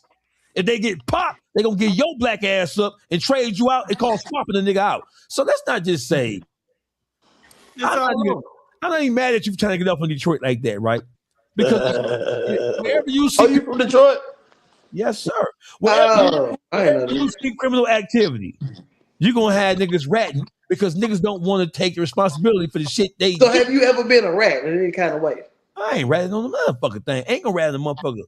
Man, you did the time. You ain't so you ain't told on nothing. No. So at the age you are, you'll be okay with doing 20 years and living your rest of your life in the jail cell. Well, let me just tell you this, brother. So this is how I was raised. This is honest, right? So if I commit a crime and I get caught, I'm gonna take responsibility for it because I knew better. I'm not gonna tell on somebody else to save myself. Stop. So me suing Yellow, how is that ratting? Because I ain't committing no crime. Insurance fraud. You just said people call the police for insurance on stolen cars. Yeah, I'm calling nigga. Nigga steal my car right now. All my shit paid off. Hell yeah, I want the bag. Are you asking me that question? Yeah. Okay, so if a civil lawsuit is not the same thing as criminal lawsuit because there's no criminal punishment. There's a civil judgment, punitive judgment that's going to be entered on behalf if you get found guilty or if it's upheld. I'm not saying by suing somebody civilly, that's not, in my mind, that's not ratting because there is no criminal punishment attached to it at all. Hold on, because didn't you say that you were going to take that stand and testify in court against Lil Beezy? I wasn't there. See what I'm saying? That's ratting. No. I wasn't there. So listen, what are you going to take the stand? But you're going to take the stand. This is what I'm saying. Tell it all, right? No, this is what I get up there and say. You know, the life of Melvin was really. It's a promotional tool for you. His album come out the same day Yellow Beezy go on trial. Okay, so yeah, it's a promotional tool. Yeah. So basically, put it like this: I'm gonna get up there and get my Woody on without really knowing anything. Okay, but you can't be saying that right now, man, because you don't think these folks working. They watching you say exactly what you just said. Listen. He finna get his Woody on. They're not gonna want you on the stage. Right, Free PR. Yes. And listen, I can say what I want to say because I was still on the phone. I might be telling y'all a different story what I heard. They got to know the story I heard. And so, I'm very clever because I need to sell 1 million records. You know what I'm saying? I just got Pooh Shiesty on this album, Kodak Black on this album, a bunch of people on this album, and they need people to give me the chance to hit the stand in front of millions. Who the artist you got working with with the features? This man right here. You know what I'm saying? The Ali plaques. Okay. Let me say this. This is what's wrong now. This is what's wrong now. Yes, ma'am. Because now money is supposed to be the thing that gets you out of everything in the streets. I know people, and I'm not proud of this, but I'm going to say this. I know people who have died in these streets. I know people locked up for life for being in these streets. They stand up. There's stand-up people who have been in situations and took their punishment for their crimes. For you to go and do a crime with somebody, get caught, and decide to either snitch on that person or snitch on other people to get lesser time, that's a coward's move. If you hold on, because what y'all trying to do in this new generation is y'all are trying to tear down what remains of the rules of the streets. See, that's what it is that's missing from a lot of these people out here now, because y'all done came and y'all done ate out of these streets. Y'all done came and published what was going on out there, whether it be your firsthand knowledge or somebody else's story. And y'all done made millions of dollars off of these same streets that people have died on and gone to prison for life on. That's and now y'all want to act like these rules don't apply.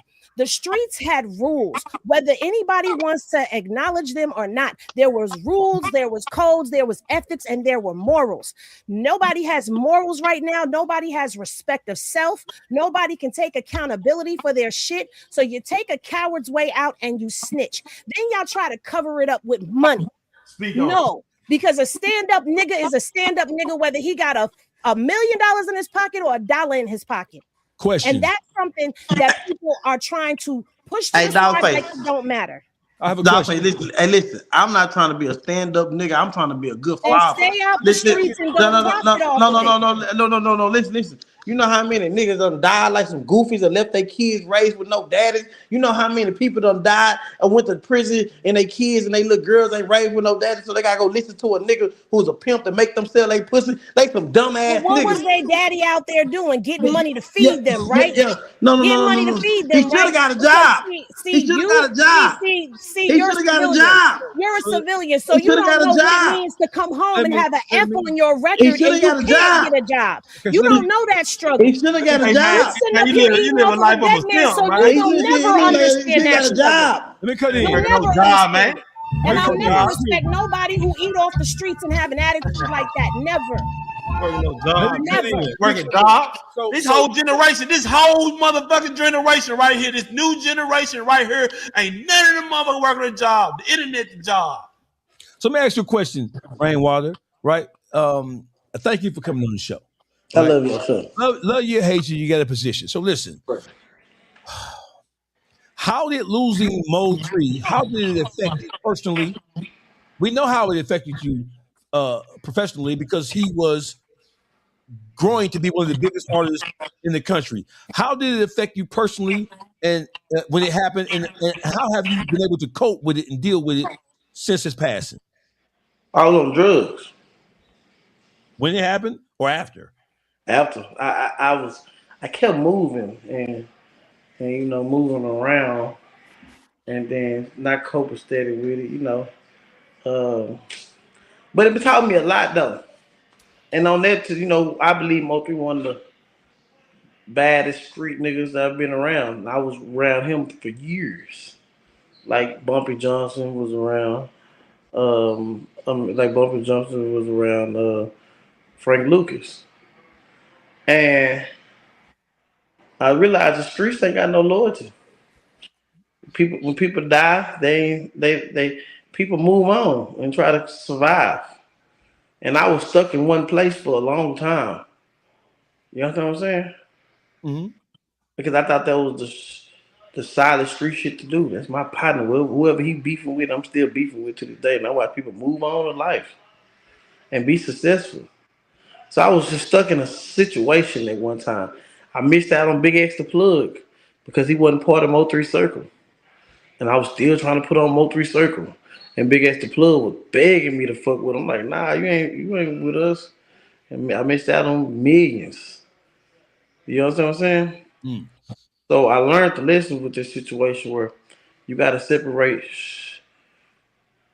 business and streets. You understand what I'm saying? Where the streets don't have no love for people. I see people, artists die and people go break into their houses. But I searched for a long time. And then I found finesse. I got finesse turned up right now. What you mean you found finesse? I found finesse. Finesse was at the lowest part of his life. He'll tell you himself. You didn't find him. Yes, you when somebody at the lowest point of their life, they don't even know themselves. They ain't got no identity. So I gave him back an identity. I found him. Nah, you ain't found finesse. Because he'll tell you. You go listen to his interview. He'll give me out. He wasn't at the lowest part of his life because he was at even a lower part of his life in the feds. That's even the lowest of the listen, sometimes what you don't understand when an artist going through, artist might not have no time or don't know where to go get his next meal. And I don't care how many diamonds you think got on his bed pocket on himself. At the end of the day, in the feds, that's the easy part. Being in the free world is harder than being in the feds because hey man, that's how we know you ain't never been to jail. I've been to prison. Nothing easy about going to a penitentiary or a federal institute. Nothing easy. Listen, I've been to the penitentiary, and you can look it up. I got shot and went to the penitentiary. So, at the end of the day, it's more easier than being here because you have no responsibilities.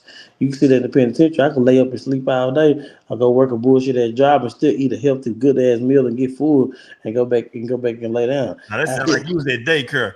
Because in the penitentiary, man, ain't no laying down and you gotta be on your P's and Q's, man. You gotta have that knife ready, man. At child hall, you gotta be ready, man. You gotta go eat whatever you gotta do, brother. It ain't that easy. Listen, I had a little different because people want the opportunity to rap. This before I met a Mo3. You know what I'm saying? So it was quite easier than this. Right here, you got to fend for yourself. You got kids to take care. You got responsibilities. But on a different note, I turned finesse up in 90 days, and but I learned all them lessons from Mo3. I try to get him and Brazy back cool because I see it's a pointless situation going on where people can get killed and leave them away from their kids. I got a question for you, brother. What do you think about the current state of hip hop in the city of Dallas? Dallas is really having its way in terms of the new Dallas artists, right? What do you think? It's falling out. And did you play a role in building up what people now know as New Dallas? I ate off them. I let them come in the game and not produce any hits, and then I got a Mexican artist signed for $1.7 million after all of them went in. So they opened the door and I shut the door. I got the biggest deal in the biggest and the last deal in this era. Because them niggas ain't rapping about shit. You the one said New Dallas boy, Renee. Yeah, that shit boring. It's old niggas like you that be hating on these young niggas making their way, man. Besides, if you born or not, they put the work in, they grind to the top, and they ain't just sitting out here playing with their money, man. They out here, man, buying real estate. They 10 steps ahead of what you ever was, brother. You can't, you can't do that to the young community. We got to uplift them because you'll sit here. Hold on, listen to me. You'll sit here and you'll be like, we'll be like, man, the young niggas need to do this and do that, man. They need to come together. And when they finally come together, man, old nigga like you will say, man, this shit boring and talk down on they come up on they movement, man. Hey, you gotta praise that, brother. You gotta praise everything them young niggas doing, man. You can't play music boring, man. They playing it in the club. They selling. They selling what? Stop. They selling what? They stop right there. They selling what? I wouldn't give a fuck about Stop. What are they selling? I got an answer for you. What are they selling? Look it up. They were selling singles, nigga. Them motherfuckers is moving, man. They making money and they got a pocket on the door in their pocket, man. Hey, look, let me tell you this. That shit ain't moving or selling. Every one of them Dallas niggas have flopped. They ain't got no plaques. It's the difference. It's the beginning. No. They've been out 2 years. They gave no time. Stop. Listen, they've been out 2 years. How long? 2 years. 2 years. It's the beginning. No. Listen. If this is the beginning, why they labels not pushing them no more? You don't even know. You can't even tell what's going on. What you mean? Got it? Not. Got it. Have completely Interscope. God is not the person to push the buttons. Interscope. You ain't heard one song on the radio. You ain't heard one song that got top 10 in the world. That's a rap. Because what they was doing is they were just redoing old songs. They wasn't creative. You just redoing old song, rapping on old beats. Nigga, we used to do that back in the day, coming up freestyling. And that's the best single that you got coming. It wasn't creative. So yes, it was boring. It wasn't no unique songs, especially the lady in the middle. Can you name three New Dallas songs? No. Exactly. So look. Sometimes people. Memphis. Right. Listen. Sometimes people get too excited on a small level of the game. It wasn't touching. Even Dawgface. Nothing about this new era rap is touching. They rapping about selling dope, and half of them came from the suburbs. Well, to ask me that question, and to be fair, ask me if I listen to any of this new stuff, and I don't. I can't tell you anything about any of the new artists. Okay. Well, Dawgface, since you asked the question, name 3 New Dallas songs. Shit, it's my birthday. It's my birthday. Nobody got a song called "It's My Birthday." Yeah, Montana does. Look it up. Somebody look it up. It's my birthday. Okay, what else? What else? Shit, everything by Montana, the hottest motherfucking Dallas, as far as I'm concerned. So everything is blazing. Yeah. Listen. That shit is not hot. Go look at the monthly listeners, the stream. Y'all got to look at the numbers, not the Instagram posts. So listen. So just I've been doing this for quite some time. So let me just tell you this, right? So you have artists who make good music who may not never be the biggest stars in the world. Like for example, you have artists in the city of Detroit who are from the city of Detroit who are great artists, but they'll never reach the heights of Eminem. That don't mean they ain't good artists. You feel what I'm saying? So I know by the numbers, hip hop as a whole, by the numbers. We talking about that. We're not talking about hip hop as a whole. We're talking about them. We talk about for a label to sit there and say, last time we gave Dallas, Texas $500,000, they didn't sell. Okay, we talking about that type of shit. So we talked about this. The hottest. We talked about New Dallas. We talked about Amir, Doe, Montana 700, and I don't even know if Big Extra Plug is a part of New Dallas. No. The big Extra Plug is a whole nother way. Yeah, it's a whole different way. Yeah. So we got to understand this. See, I'm looking at the consumer thing. Is if I find another artist, can I take them to the label and they say, "Oh, Dallas"? Well, last time people signed people from Dallas, they really didn't blow. They just had a bunch of Instagram followers. Well, let me ask you this, Rainwater. Do you do artist development? I ain't got time to do that. No, nobody does artist development no more. Nobody. That was going to be my point. Nobody does that anymore. They still doing artist development. development. From a traditional standpoint of what the A&R means, most of the labels are not putting any money. The money for artist development comes from the label. Right, and most labels are not investing any money. They're trying to sign artists who already have. You know somebody who does great artist development, and then came up pretty wealthy in artist development. That's his skill. 1501. Who's that? Carl Crawford. He is a artist development. If you want to go somewhere and somebody believe in you and that ain't artist development. He signed a rapper. He signed a rapper to his label to and he upfront. push him, man, all the way from the bottom to the top. That's artist development, man. Listen, no. She's mean artist development with a label sign you. We put you in the back so you art and develop you for years. That's what he do. No. Erica Banks Erica Banks when he signed her, he dropped a single. That's not artist development. Man, he artist developed her just like he did. What's her name? What's the and that's my partner. That's my partner. I know art development. That's my partner. I know artist development. This is major labels used to sign people to artist development deals and keep them on the shelf for a year or two till they was ready. Man, So he what's working. the solution? If he working, he working. Okay, so the way the earth moves so fast now, there's no time for artist development. Yeah, so let's make sure, let's bring it into focus, right? So traditional artist development, we go back to the days of Def Jam and the days of all the early labels, right? They would sign an artist and they would put the artist through the motions. They would develop his sound, put him with producers. They would send him through a media training. Most of these artists out here right now, the reason why they're so boring is because, and the reason why they can't really catch on, because they don't have personalities, because they have not been developed to be stars. They're just taking niggas fresh out the street.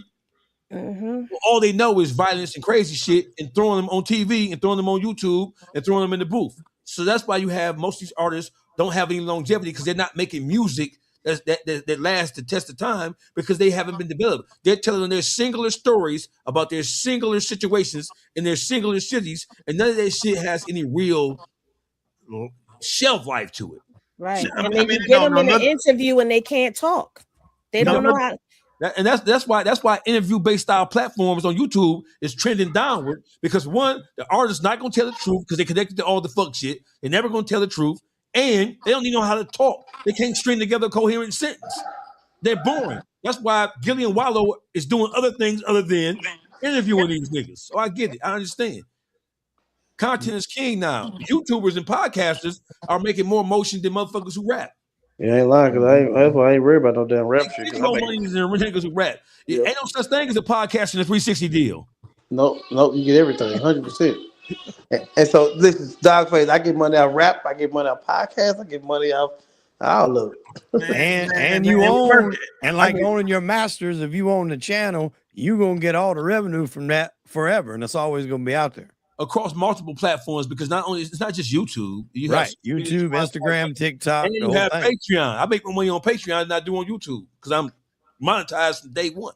All my artists, man, I push them to Zeus Network. That's how I got the bag. Oh Lord! I push them to Zeus Network. All of them on the Zeus. They cutting up. They anything music they drop. They getting views. They doing numbers. That's what I did. I said it. But you got he right though. You gotta be able to do something other than rap. Rapping is gone. But yeah, I'm tired of over there. I'm sending them that way. I'm getting the bag out there. I did want to hop with something that girl Haney said earlier. What you said, and I wanted to expand on that a little bit.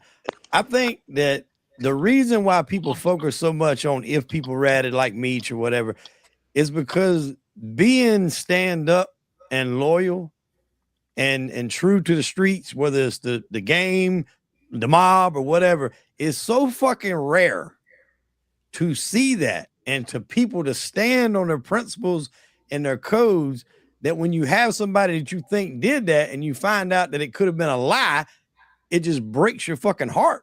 Yeah, it sends a shockwave through. It does. It really does. And it is so rare. But the thing about it is nowadays that shit is being promoted. 6ix9ine got out of jail. When he got out of jail after he cooperated and went live, how many millions of people was on his damn live? He just broke record numbers with Vlad on the interview, I think back to back. Vlad said it was biggest damn payday ever. The shit is being glamorized. Whereas before, years ago, nobody would have touched 6ix9ine. This shit would have happened in the 80s. Yeah, so he just said it's something that was once ostracized or will get you ostracized. It's now glamorized. You know why? Because people are seeing people who have ratted still have some level of success. Like, for example, Boston Richie. Boston Richie was in the interrogation room telling on everybody Jesus, Muhammad, Confucius, and Buddha. Right? Boston Richie, listen, you lying if you say that when that song came on, Somebody help me. You lying if you say you was in a club full of females and they was vibing to it and you ain't vibe to it too. You lying and you know he was a stumped down rodent. Listen, let me just tell you this, right? Snitching, there's nothing new about snitching in the urban environment. There's nothing that's new about snitching in the streets. Motherfuckers have been snitching forever. In every major city across this country where you have gangster shit happening, we all know somebody who for a fact snitched on somebody, right? So snitching and how a person who snitches is treated is based on the money he has, the power and the access he has. You got a motherfucker right now, Munchie's in Texas, Henny is in motherfucking Florida, GBE is in motherfucking, no, Henny's in Florida, GBE is in Georgia, I'm in Detroit. Where you at, Wade? South Carolina. He in South Carolina. We all know somebody who has snitched on somebody and is still moving and is still active, and nobody ain't gonna touch him. Ain't nobody gonna say shit to his face because he still has money, power, and influence. We all know that. So there's nothing new about that, right? But what it is with the advent of social media, with the advent of a camera phone, a recording phone, we're seeing it in real time. Whereas 30 years ago, all we did was we heard about it in books and magazines. So that's why this shit is all, it's so interesting to people because people can't believe, yes. And it helps protect them because especially when you talk about the mob, years ago, if you ratted, that was a death sentence. Or if they even thought you was going to rat, that was a death sentence. Yeah. But now the people, the way it's looked, I've had a guy tell me, he was like, I'm too public to be killed because that'll bring too much heat on somebody else. That's why these guys stay in the public eye, because if you stay in front of all the eyes, it's hard. Nobody can. It's hard. Exactly. It's hard for somebody to knock you down. You tuned in. This is Real Life Unfiltered. So listen. So Rainwater asked the question, like, why are you guys focusing on who snitched and who didn't snitch? Hollywood Wade just effectively and efficiently articulated why the culture as a whole so caught up on who snitched and who didn't snitch. I get it. We get it. We understand. And when I talked about the situation that happened in the city of Atlanta with the 21 Savage, Young Thug, gun, and all that kind of shit, the reason why that was so shocking is because who would have ever thought that 21 Savage would have admitted? We knew that they knew about Gunna, and we knew the people on the ground in Atlanta, they knew about. Me and GB even talked about QCP for years, right? I got into it with QCP in the club in Atlanta because he was mad at me because I called him a rat. So this is nothing new, right? But listen, rats, not the gangster rats and the gangster sissies have taken over. Real niggas need to go on the run. Real niggas need to go on the run because these niggas ain't playing fair. And here's the kicker. There is no real consequence anymore. So the rats are teaming together. Like, fuck you, bitch. What you gonna do? And let me just say something really quickly. I'm not saying that I'm promoting we know being in the streets and none of that, right? You don't have to say that. You don't have to justify that. We know you're not. Yeah. But there's people out there. You got to talk to the people that may not click, you know? There's no right. I'm not promoting that. I'm just saying this is the problem that we have where the rules are being bended and the lines are being blurred. And now those morals, ethics, codes that we all knew growing up have begun to disappear. Yeah, hey, listen, like Munchie said, somebody can be in the game, knee deep in it, certified member of it. And then once the consequences of their actions come down on them, they can tell. And guess what? Once they tell, they don't have to disappear. They don't have to move to Nebraska. They don't have to move to North Dakota. They can stay right where they told on the motherfucker at and move and operate in that environment. And so what do you think that lesson, that's a lesson being taught to other people who are thinking about telling? Do what you do, go as wild as you want. When the heat comes down, rat on somebody bigger than you and keep it moving. Exactly. I could be a popular rapper now. At what point in time in history in the world of hip hop could you be a known snitch and still go platinum? Never. What lesson is that teaching the young people who are operating in the street? That it's okay to do it. If 21 Savage can admit that they were covering up ratting, and we was doing it because we was getting this big bag, and we was saving face. Saving face means you was hiding it, nigga, because you didn't want to be embarrassed by. You don't want to be embarrassed by a rapper being called a rat. What the fuck is Gunna got to do with the streets for real? For real. I just feel like this. People say Gunna's not a street nigga. That's a lie.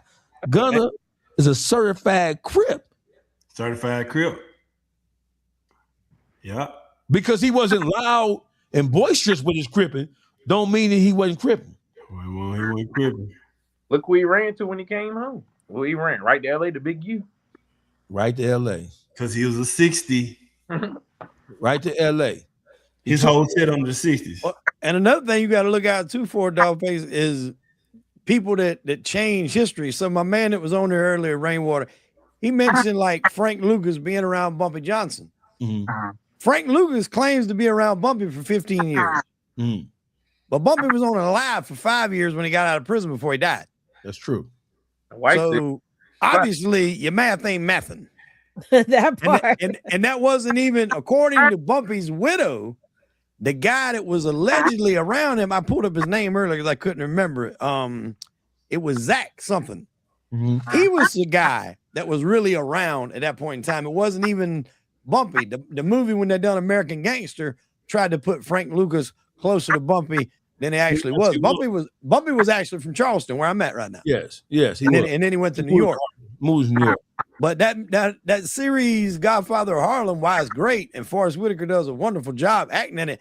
The timelines, the people, and who's associating with who is all fucked up because they got the Chin Gigante dealing with Frank Costello. For people that don't know my history, Frank Costello was shot by the Chin as a young hood, and the bullet went through his damn fedora, almost shot him in the head, and that was Frank's call that he needed to hang it up and get it out. Vito Genovese gave the order for his then driver, the Chin Gigante, to take the shot, and he missed. He was lucky he didn't get killed his damn self for missing. But they got them like all communicating together. The timelines in that show is all fucked up. Yeah, I mean, it's Hollywood, right? Yeah. So the whole thing is, so everything that we see happening in the streets right now, all that shit should be a lesson. I look at it as a lesson. I'm talking about it because it is necessary to expound upon it. It's necessary to communicate. It's necessary to use it as a training tool, right? So I'm not talking about it to glorify it. I'm gonna give a fuck what a motherfucker do. But it's entertaining though. It's entertaining. I love sitting down watching documentaries on criminal enterprises, gangsters, whatever. And it's not that I'm saying I want my kid to grow up and be the biggest drug dealer in the Southern Hemisphere. I just like that content because regardless of what it is, it takes a special kind of person to do those kind of things. Listen, in the world we live in now, away, and where I'm from Detroit, right? But Detroit is like every other urban center across this country. When I grew up, right, I grew up idolizing Billy the Kid, Jesse and James, the robbers, the stagecoach robbers, the bank robbers, train robbers. I grew up idolizing that shit. But now in the hoods across America, if you a robber, if you a jack boy, you look like you the scum of the earth. Yep. And they've elevated drug dealers to Robin Hoods. A drug dealer will sell dope to your mama while she pregnant with you, which is why your ass came out looking like you looking. You got a short fucking attention span that you got right goddamn now, right? Motherfuckers have idolized and glorified drug dealing and made these niggas be the heroes. These niggas will sell dope to a 12-year-old baby. They don't give a fuck. Meanwhile, the armed robber, you a rob, you a taker. Nigga, this country was founded on taking shit. Man, we the most gangster country in the world. You just see maybe that's what it is. Listen, what just happened in Venezuela? That's That's some gangster shit. Yeah, we had to go handle that. We had to go handle that. You know what I'm talking about? That's armed robbery. Now listen, I know Maduro, he was in power because of gangster shit. He lost the last election. And stayed there. But But they gave him the opportunity to leave and he didn't take it. So you kind of got to say he brought that shit on himself. So here's a dictator, man. Dictators get dicked around. Yeah, here's what he brought himself. Listen. The United States of America gave him the opportunity to leave, right? Mm-hmm. If he would have acquiesced to providing the United States government with the mineral resources of that country, he would still be there right now. When he got to bid with China and Russia, And when he when he devalued the U.S. dollar, right, in relationship to the oil, the hard crude oil, right, and he gave the Chinese government the heads up, that was his ass. You're 100% right. That's exactly what Pete just said, and he broke it down. You know how Pete do? He gonna break it down, and that's exactly what he said because it was devaluing the United States dollar. That was the problem. We was about to be. China could have stopped us. Yes, like in our tracks, and because we went over there and did that, now we still gonna sell the oil to China. We're not cutting them off, but you're gonna buy it with U.S. currency, which is gonna then funnel back into the stocks, the bonds, and everything else in the economy. Yeah, absolutely. So let's talk about that for a second. Let's switch speeds. Can we talk about Venezuela? Can we talk about so the United States government? Let's stay right there. Let's stay right there in Venezuela. Let's go. Okay. The United States government, right? I don't know why people are so shocked about that the United States government went in and deposed a dictator, a leader, or whatever you want to call him. The United States government has been responsible for assassinating, destabilizing, removing, and propping up leaders all over the world for the last 70, 80 years at least, maybe 100 years at least. It's nothing new. The United States government, when it talks about counterfeiting, right? You know why the United States government frowns on counterfeiting so much? Do you know why the United States government frowns on counterfeiting so much?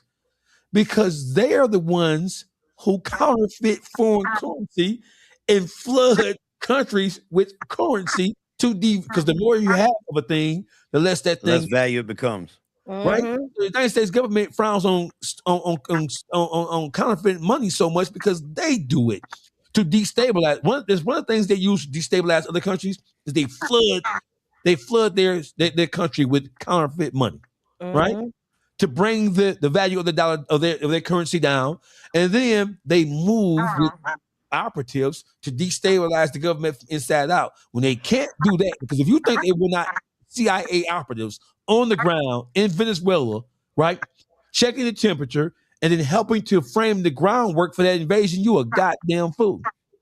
The thing was, in the past, though, they've done it cloak and dagger, more under the radar, and they've used different reasons. Yes. Trump just don't give a fuck, and he's like, hey, we went in there, we took the man, we took his fucking wife, and if anybody else thinks we won't do it to you too, try me. And indicted them. And Greenland, you next, bitch.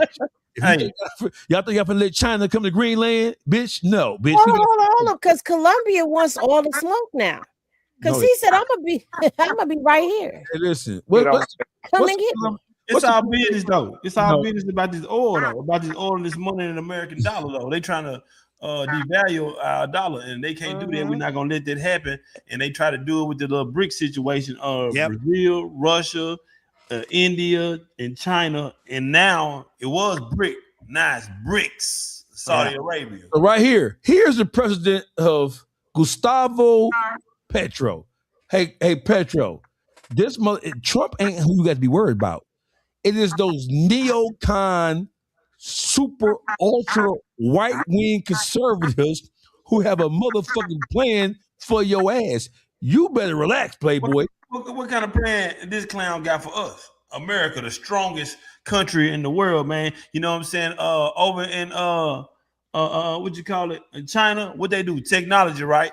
Over in what they do? Finance at what you call it? Switzerland.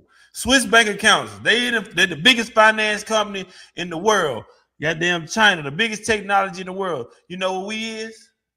The biggest bullies. The biggest what? The biggest bullies. The biggest fucking bullies. We got all the bombs. We got everything we need. We spend $20 billion a year, $200 billion a year on war shit for the last 30 years. 200 billion for 30 years. We not worried about nobody. China can pop that shit. Them little firecrackers probably won't even get off the ground. You know what I'm saying? They showing that's all China do, throw parades and march their nuclear bombs through the city. Man, they've been doing that shit for 100 years. You go back and watch old videos. China always march them little firecrackers through the city and talk about how bad they is. Y'all ain't shot none of them motherfuckers. You gotta treat them niggas like street nigga. Shoot that little motherfucker, nigga. And let's see what's gonna happen. They talking about we got to bomb this big. Okay, brother. The one that's really mad right now, the whole deal is Russia, because we cut them completely out the fucking pipeline. I mean, it's like, baby, you cutting off a connect from the game. If you want to look at it that, they cut Russia completely out. Well, you know, we got nuclear bomb pointed at their motherfucking head on the border right there. That was the whole reason of that little situation that went down. And then Trump jumped down on that nigga and said, hey, we got these bombs pointing at Russia so they calm down. Now you owe us some more money, man. You gonna drop this bag, man, right there, man. He was hard on it. What's the name of that little country right there? Yugoslavia? Oh, Ukraine. Ukraine. Man, brought him down here and talked bad to his ass. Bitch ass nigga, you owe us some money. We got these bombs pointing at Russia, and we gonna leave them on your border. That's the whole reason why that little war went on. Because they were mad because we put nuclear bombs on their border. We'll pop their ass. Man, you know how it's going down, man. Ain't nothing fucking with the United States of America, man. And you know, I done got to the point when people talk about Trump. I didn't vote for Trump. I was talking shit earlier. I said, I voted for him too. I really never voted for no motherfucking Trump. But we Americans, man, and we gotta stop fighting against our commander-in-chief, man. We got to sit there and say we Americans too, man. We can't every time motherfucker get in office, what motherfucker want to talk about what happened in the slave day. Nobody give a fuck about what happened about this shit no more, man. It's about right the fuck now. God damn it. It's about goddamn it, man. Making sure Trump handle his motherfucking business and he put money in nigga pocket. Hey, Munchie. So listen, foreign politics and foreign affairs and how this country has treated the people who helped build this country. That ain't the same shit, Munch. You hear me? Yeah, because we the first people to go against it. So they say Trump, what they say, what the Democrats say, the Democrats are the dirtiest motherfucker of all. There hasn't been a president in the history of this country who didn't have naysayers and who didn't have people opposing them. Okay, I agree. Period, right? When you go back, like most black people are in love with, they were in love with JFK. They were in love with Jimmy Carter, and they were in love with Bill Clinton, bitch ass. But most of the policies that had the biggest negative impact on black people as a whole, Bill Clinton, they came under the Bill Clinton administration. It was a democratically controlled White House, Senate, and House. Joe Biden is one of the most racist motherfuckers in the history. His mentor was Senator Strom Thurmond from the great state of South Carolina. Okay. South Carolina. No, dog, you done naming Democrats. I'm not. Listen, bro. I'm not in love with Democrats or Republicans. Right? I've been taught and trained and conditioned to where I'm going to vote for the person who's going to push policies and push agendas that best affect me. Right. Simple as that. Okay, then. So what Trump doing? With Trump fucking up your money? Oh no, I got bulletproof businesses. He ain't fucking enough for me. No, I'm just saying though. Every time Trump get in office, I sell dope. Niggas get money. I sell dope. I sell crack. You hear me? Crack don't sell. Crack sold during the pandemic. You can't stop no junkie from getting no rock, man. You already know. Junkie. Hey, listen, the junkie gonna get high. Man, gonna get high. But look though, real talk though. Every time Trump step foot in office, the money get good. So listen, let me just tell you this, right? So the lesson of Donald Trump is complex, but it's simple.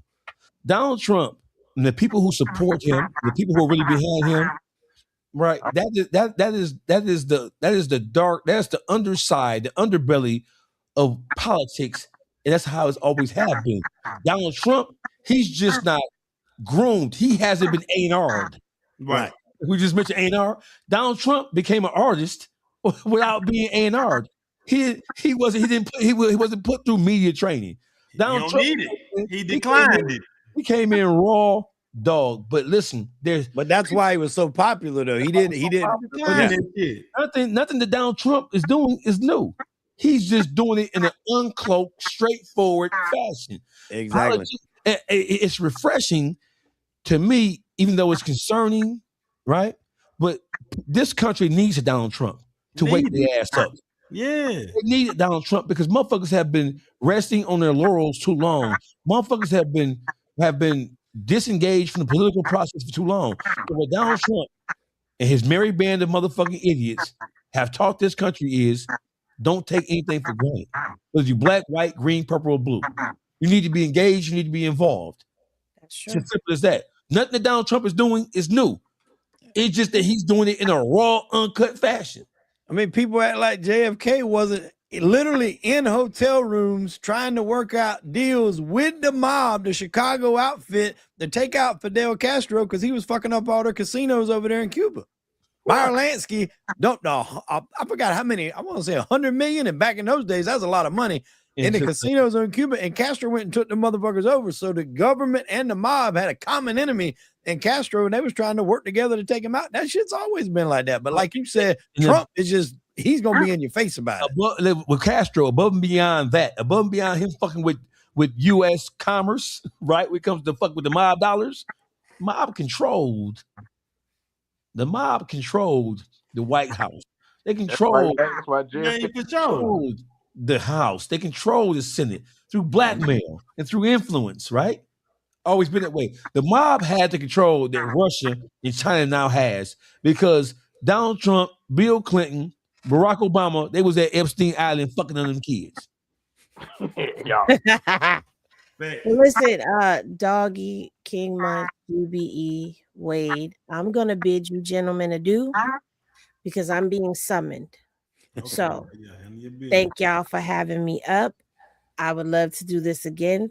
Great conversation. Wade, it was wonderful seeing you again. Nice meeting y'all. Dog, we will meet again.